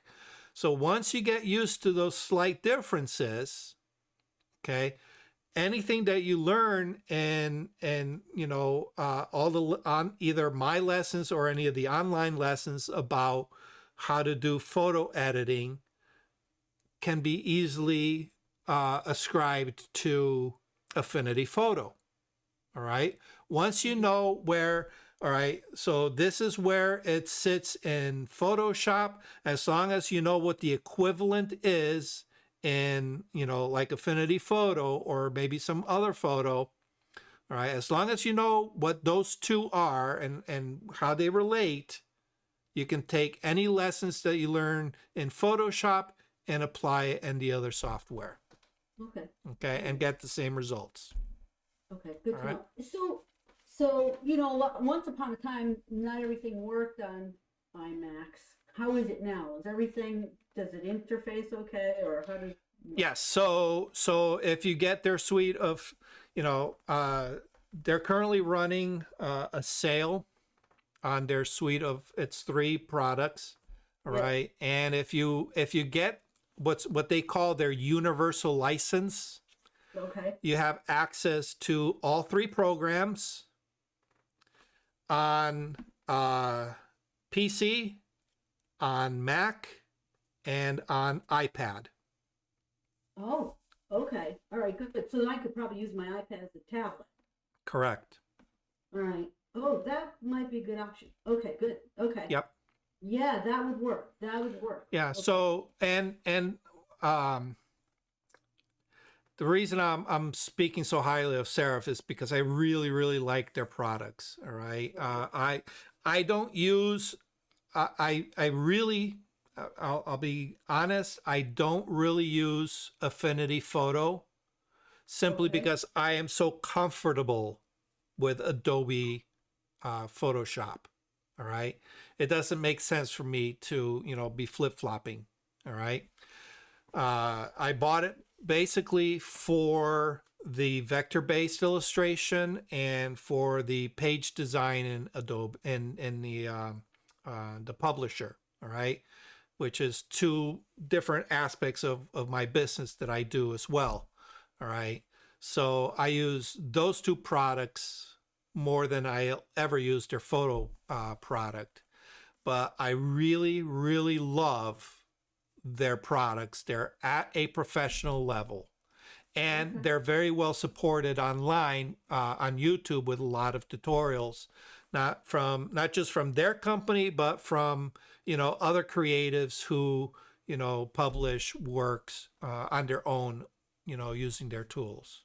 Okay. So you can find tutorials on just about anything nowadays on YouTube. So, Thank God. but it's very well supported. It really is. So All right, cool. take a look at it. Okay. Hey, Doc. Yeah. Doc, my thoughts on different software. Unless something has something that the software you're not using doesn't have, it's best to stay with the software you have learned instead of like, oh, gee, maybe I should try Affinity. Well, it's okay to like try it. And a lot of times with things, I go, even with things that I've learned in Photoshop, like many different ways of doing things, sometimes I go back to the old ways that I've been doing anyways. And that goes for any software like Excel or. Oh yeah, absolutely. Mhm. And to that point, that's exactly why I never got into Illustrator, is because I learned vector-based illustration with one particular set of tools. And when Corel wasn't able to support my needs anymore, I tried Illustrator, but their tool set up the way it just I couldn't get into it. So when Serif came along with Affinity Designer, and I saw that the interface and the way they handled everything was closer to the way Corel was, I'm like, I'm sold. I'm sold. I was back in my element, and I was very comfortable, and I picked it up very, very quickly, and I can do stuff like this very, very easily. So Well, like you said, like what you discovered, I like, because I have a couple of different machines and licensing is only for one machine mhm. sometimes. I like open source software. That is Yes. something that is written to be used on multiple platforms, and you can use it for free. Yeah. They like a donation, Yep. and a lot of open source software has most of the features you're going to use anyways. Yeah. My rule for whether it's video, photography, audio, or Excel or anything, if Yeah. I have to learn a good port. If I go and use it for the first time to test it out, I have to be able to use a good portion of what I like to do within 10 minutes. Oh, yeah. I don't Yeah. have Yeah. to know, Yeah. I don't have to know the whole thing in 10 minutes, but in 10 minutes I have to go, yeah, I can learn this without any problems. Right. And the other thing, to get to Cynthia's question about Luminar, I have an older version of Luminar that I like Luminar, but I don't use it as a standalone. I use it as a add-on. Mm-hmm. What's the other word for add-on? Plug-in. Plug-in. I use it as a plug-in for Photoshop. I still do most of my work in Photoshop. And if I'm going to do a Luminar effect, I will make an extra layer in Photoshop. I'll call it Luminar, whatever I'm going to do. And I work in Luminar. There are only a few things in Luminar I do. I'll do an enhancement based on the essentials, just to punch it a little bit. I Right. don't like something that looks like it's being manipulated, but I'll just give it a little punch. And it's really good for cell phone photos, because cell phone photos are not as good as a DSLR, but a little punch is good. Mm-hmm. And then there's another thing in Luminar that I like for faces, where you can make the face lighter, and it's very good because I take pictures of people in the woods. It's not always the Right. best lighting. I do want the background, because you're in the woods for a reason, to see the background. So I take a picture of the people, maybe the background is lighter than the people, and I'll go back and I'll just make that a little lighter to make the people a little lighter. Right. I don't go nuts about it, because it's something somebody's going to look at for 3 seconds and go, "Hey, that was great. I enjoyed that day." So I just use it as a plug-in. Right. Duck, Yes. I have two questions, if I may. Sure. One is, you've mentioned several times something called vector-based. Oh, yes. What is that? Okay. So, here, let me pull this up. So, there are two ways of representing things on a screen. One is called raster. The other one is called vector. Okay. So a raster-based program is something like Photoshop, where let me go to Photoshop, switch this over. Okay. All right. If I zoom in, all right, I'm zooming in very, very tight. All right. And you can see that as I zoom in, you're able to see little squares. The pixels. All right, these are the pixels, correct. And each one is a different color. Okay, one from the other. Okay. This is what's called a raster-based image. So if I need to make an adjustment, I need to actually physically manipulate each one of these individual points of color. Okay. All right, let me zoom back out. All right, so literally this is a grid. Okay, and this grid happens to be, I don't know if you guys can see it down here. This grid happens to be 4,016 pixels wide and 6,016 pixels tall. All right, so we have a grid of literally 4,000 by 6,000. Okay, all right, that's raster based. All right, this is a vector based image. Okay.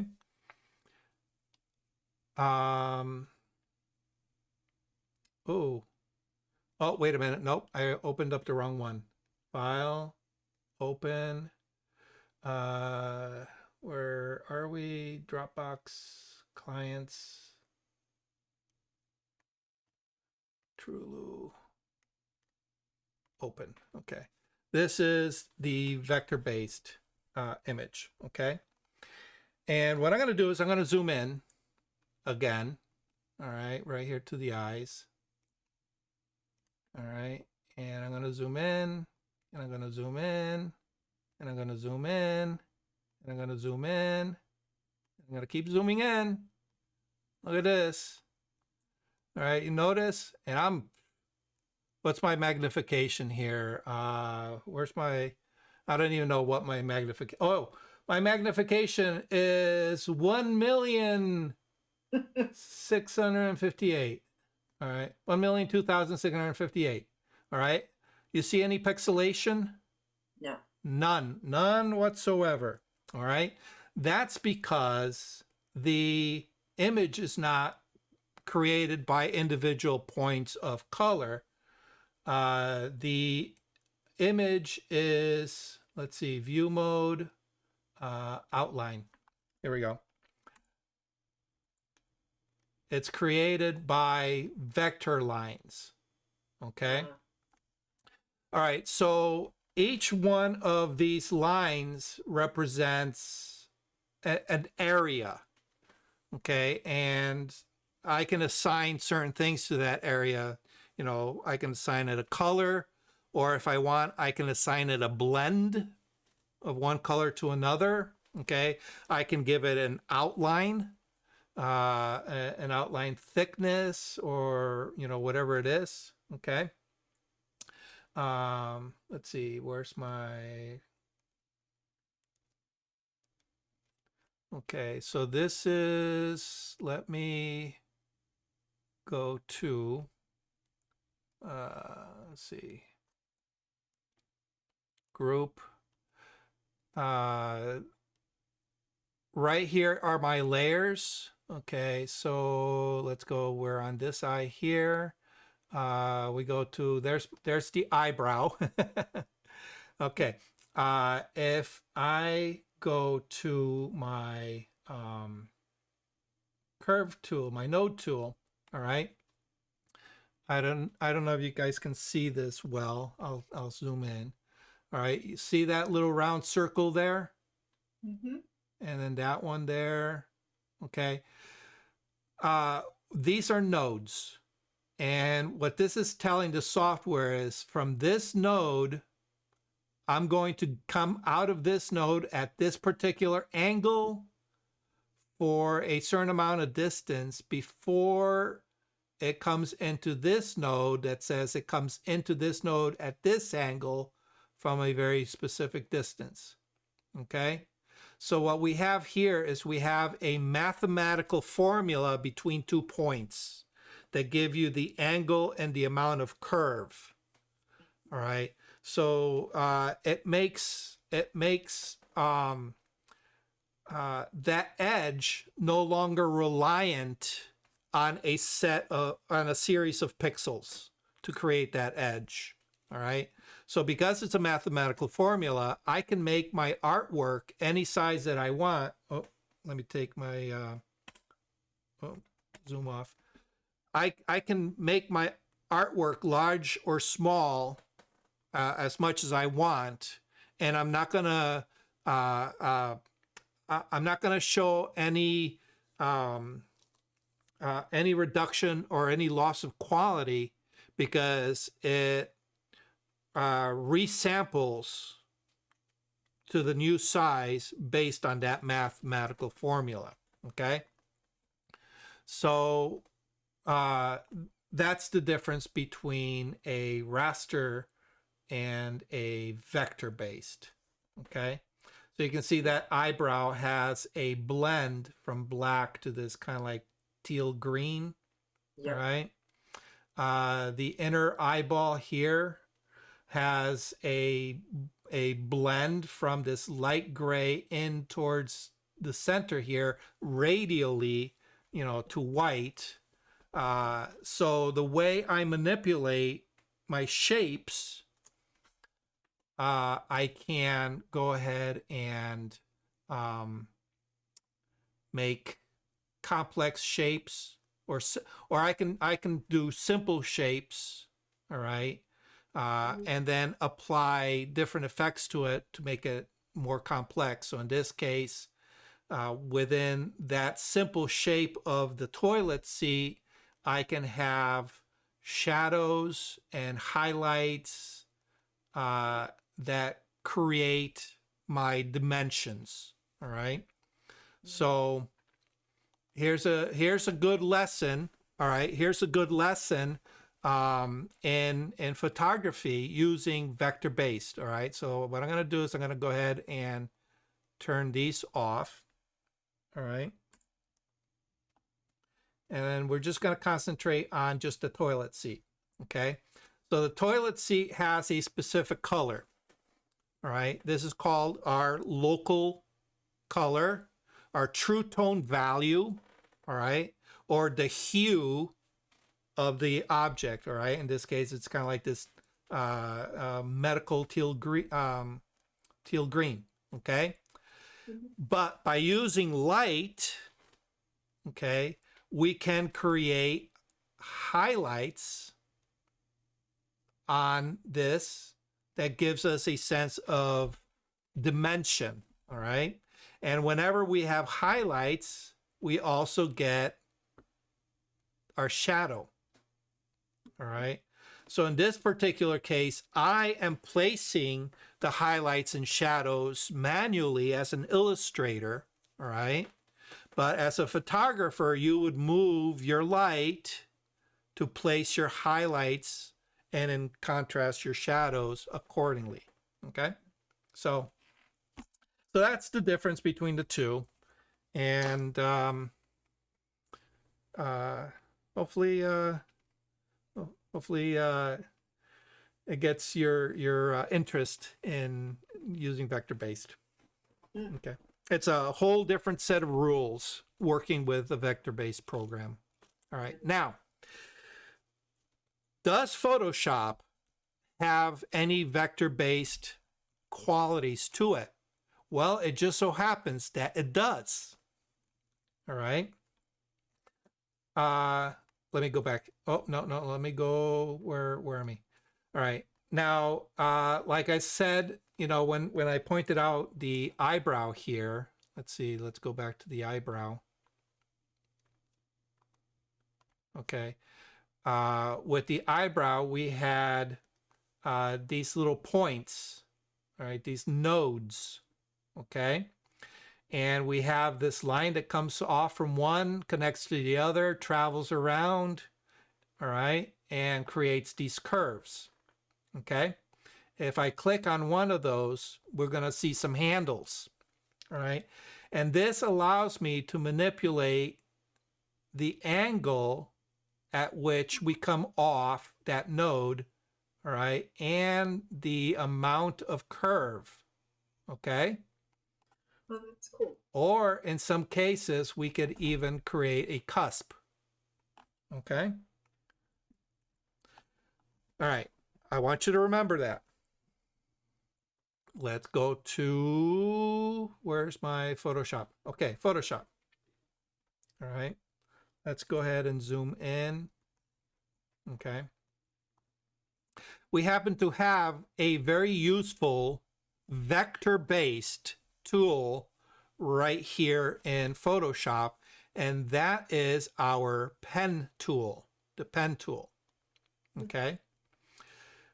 We click, we create, let's see if I can zoom in. We create a point. Okay. Now, if I go over slightly, I can click and create another point. And as you can see, it's going to create a line. Okay. Now, if I create another point and create another point and drag, see those handles? Mm-hmm. All right. Those handles are the same as in a vector program. All right. Hmm. And I can make complex shapes that I can now manipulate. All right. I can manipulate the curvature between all those.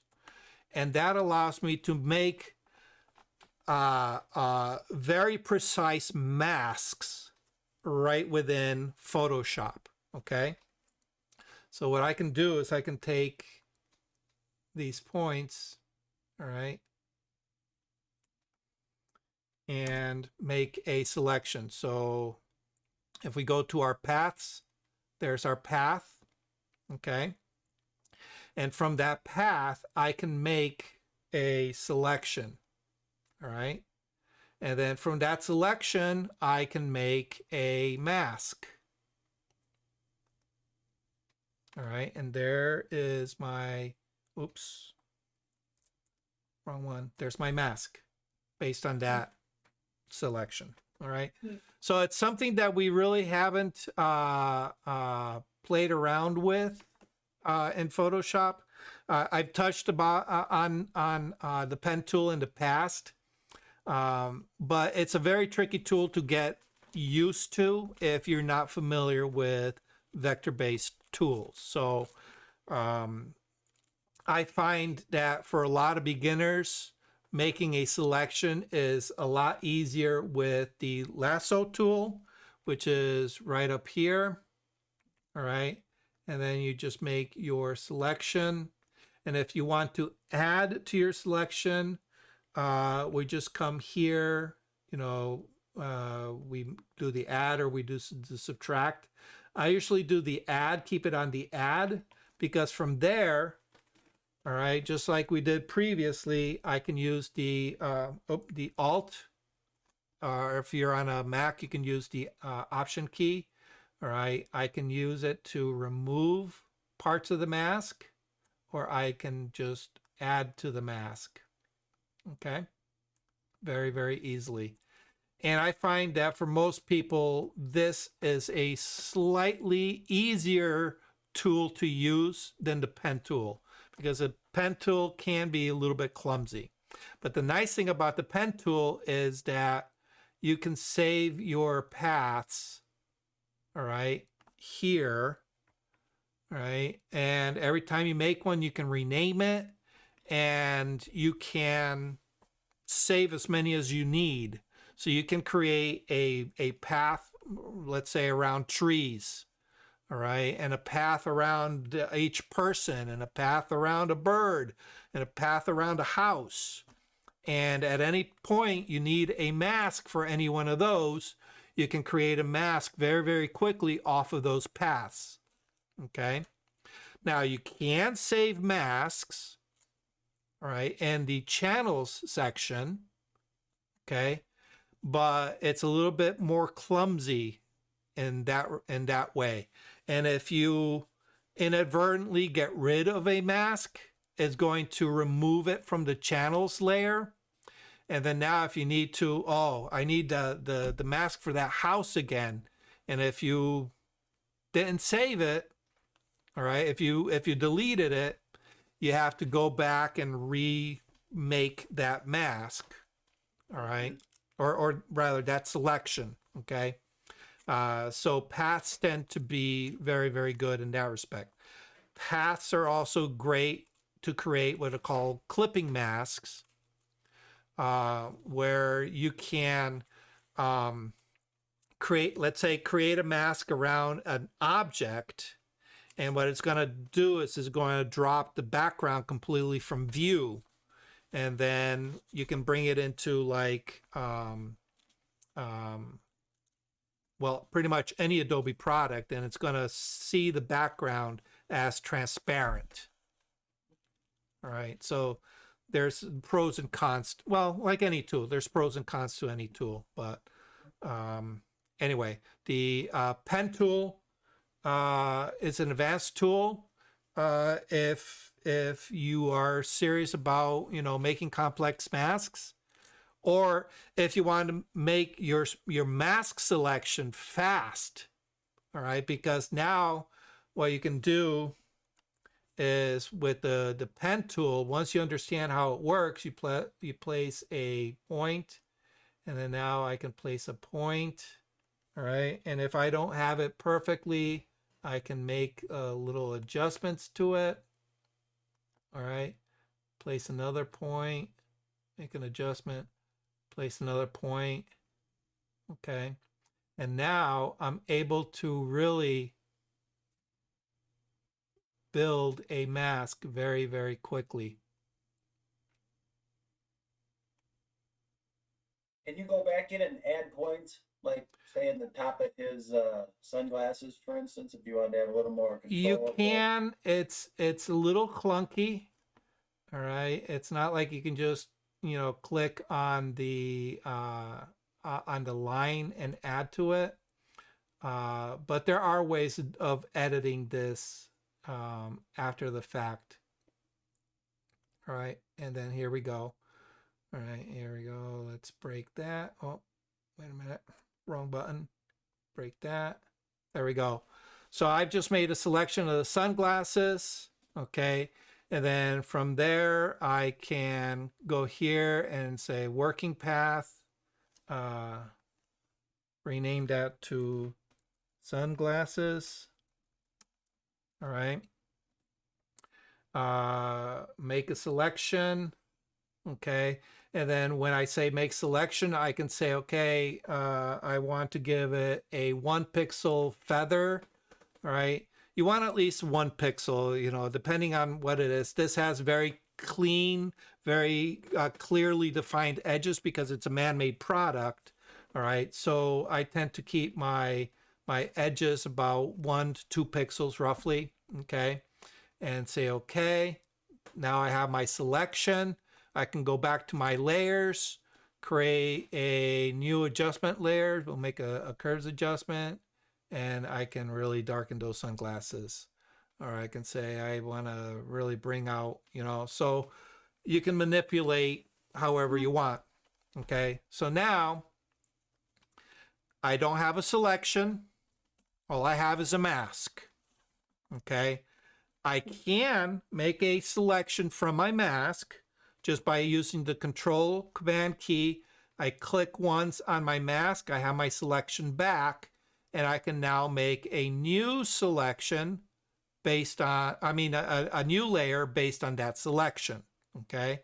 And here I can say, you know, maybe I want to get rid of some of the highlights, but keep my midtones, all right? So it brings out the reflection a little bit more, okay? All right, but let's say half an hour into my editing, and at some point I make a decision to get rid of those 2 layers. Well, if I was relying on a selection to make those masks, I've now lost that ability, okay? Because I got rid of those 2 layers. So I can't go back and click anywhere in my layer stack to make that selection. But because I saved it as a path, all right, there's my path. I click on it.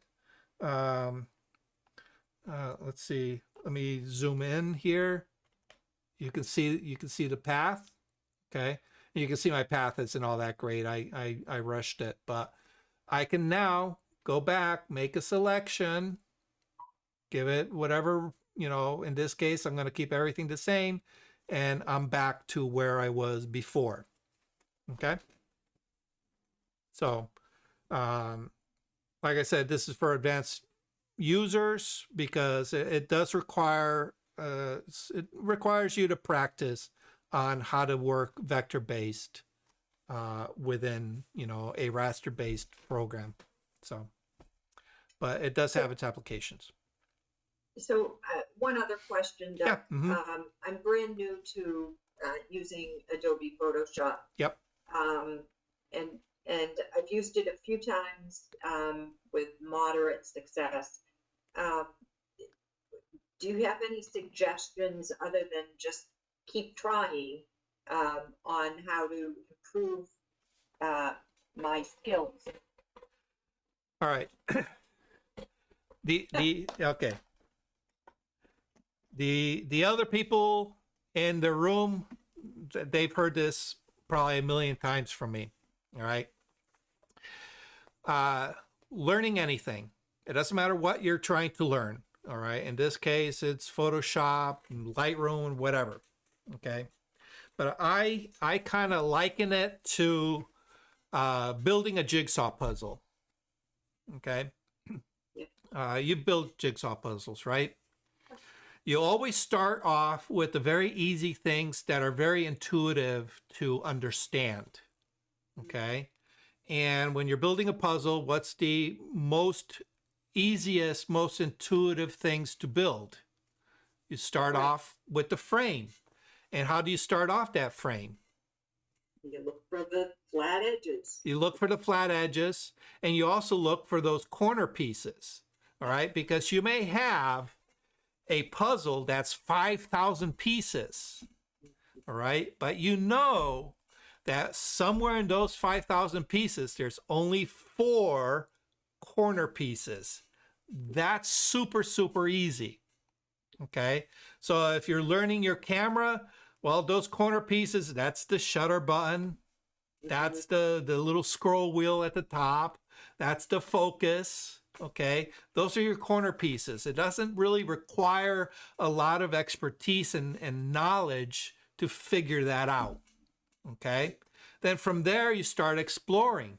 And where do you explore first? You explore to the easy parts, and those are the flat edges. Okay. And you figure out this is how the edge goes. Okay. So that's where you start learning, you know, exposure. All right. In this case, this is where you start learning, oh, that's how layers work. Okay. You may not know what layer effects to apply just yet, but you know that, you know, layers work where one is on top of the other and this one affects the one below it. Okay. Those are your edge pieces. Okay. You understand that, you know, these sliders, they manipulate certain things. Okay. You may not know exactly how it all works, but you know that if I move it from left to right or right to left, it usually does something. All right. Those are all the edge pieces. Okay. And like any puzzle, where you struggle the most is filling in the interior. Okay. And at first, you struggle a lot. All right. You have to refer to the cover all the time. Just like this, you're going to be referring to videos. You're going to be referring to a book. Okay. You're going to refer to an acquaintance to help you out with certain things. But without that crutch, it tends to be a little bit tricky. Okay. But after a while, you notice something. You start identifying patterns. And it says, oh, well, as I look at the cover, there's a section of blues here, and there's a section of yellows here, and there's a big blob of reds. But this red is different than this red over here. All right. So now you're starting to make these broad categories. All right. So you say, okay, I know that there is, you know, local adjustments and there are global adjustments. And with global adjustments, there's adjustments to luminosity, there's adjustments to color value, there's adjustments to texture. There's your blobs. Okay. And then all of a sudden, one day you have this epiphany, you have this aha moment, and your pieces start coming together. Okay. And as the pieces start coming together, the picture becomes a little bit clearer. And to the point where it almost becomes intuitive. Your hand is reaching for that piece because you know it falls somewhere in here, and with a little bit of tweaking, you can make it fit. All right, you'll get there, but you need to learn where all the blobs are first. Okay, after you've built your edge. Okay, so stick to it, because eventually everything that I'm saying here is going to start making sense. Okay, I try to give a lot of foundation, the reasons why behind stuff. So hopefully it makes putting the pieces together a little bit easier down the line. The other thing is, hopefully by giving you the foundations, you can apply the foundations not only in this particular program, but in other programs and in the camera out in the field. You know, because light is light. We can manipulate it with our camera, or we can manipulate it with our software. All right, but we're still manipulating light. Okay, so once you understand how you can manipulate it where, it makes editing either out in the field or back in on your laptop or desktop that much more easier. So stick with it. Okay. Thank you. Okay. Right. Nobody learns everything, you know, right off the bat. Nothing in this world is intuitive. You know, we all go through the learning process. So, all right. Awesome. Some great questions here at the end. All right. So anything else before we wrap up? All right. So next week, we'll have Gloria here in our studio if everything goes good. We'll have our model here. We'll do a live setup and walk through how to set up flashes and how to get a decent portrait out of our lighting. So, all right. And if anybody has any questions about, you know, any problems you may be having with your own lighting, have them ready. You know, we'll tackle it here in studio, and your questions are, as always, very welcomed. Okay. All right, guys. Well, it looks like whatever I did to my OBS worked. All right. I didn't push it by sharing the screen. Let me share. Just see what happens. All right. There we go.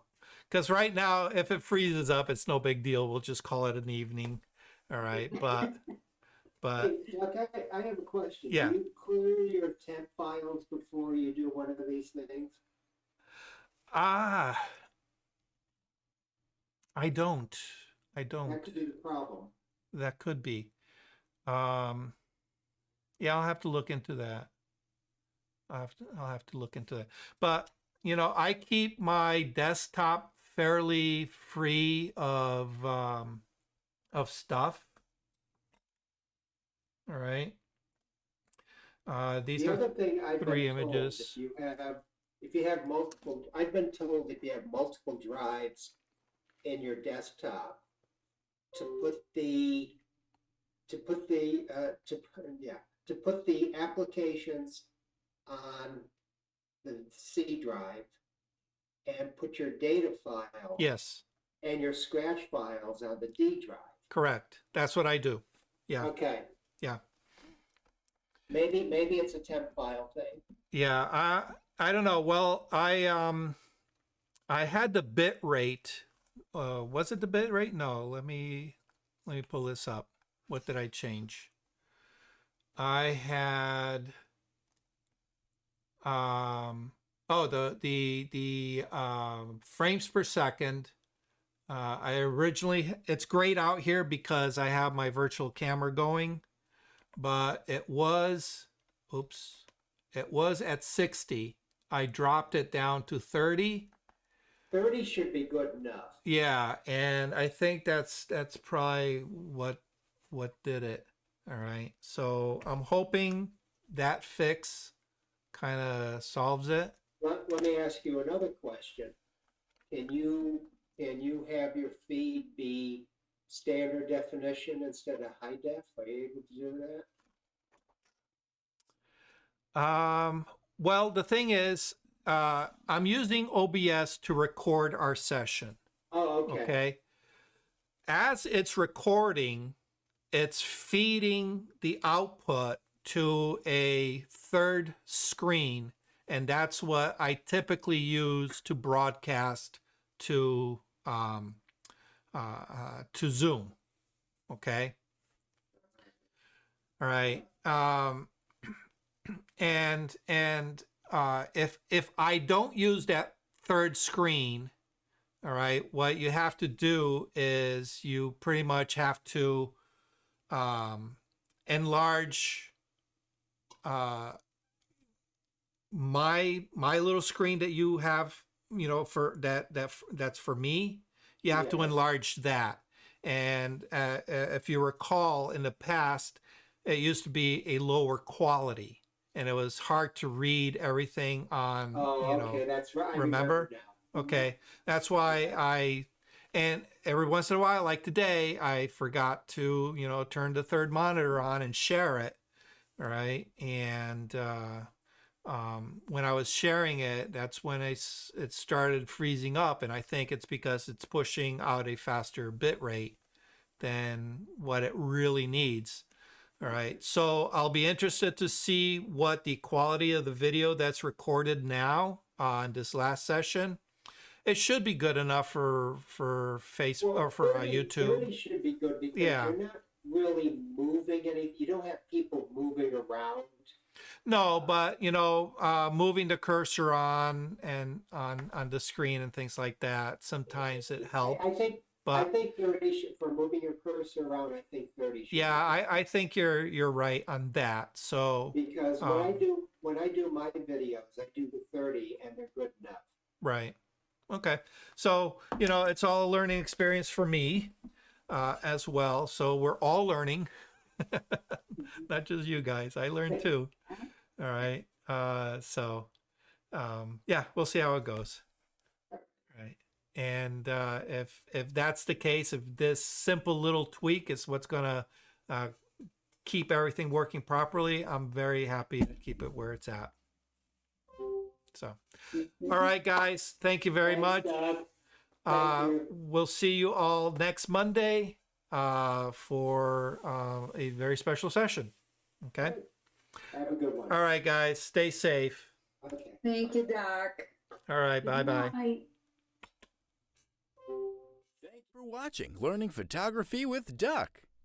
Brought to you in association with Milford Photo, your local full-service camera store. Located in downtown Milford, Connecticut, Milford Photo offers you a personalized shopping experience. From the latest camera gear to printing and framing services. And, of course, educational workshops to teach you the finer aspects of photography. Don't forget to tell them Duck sent you.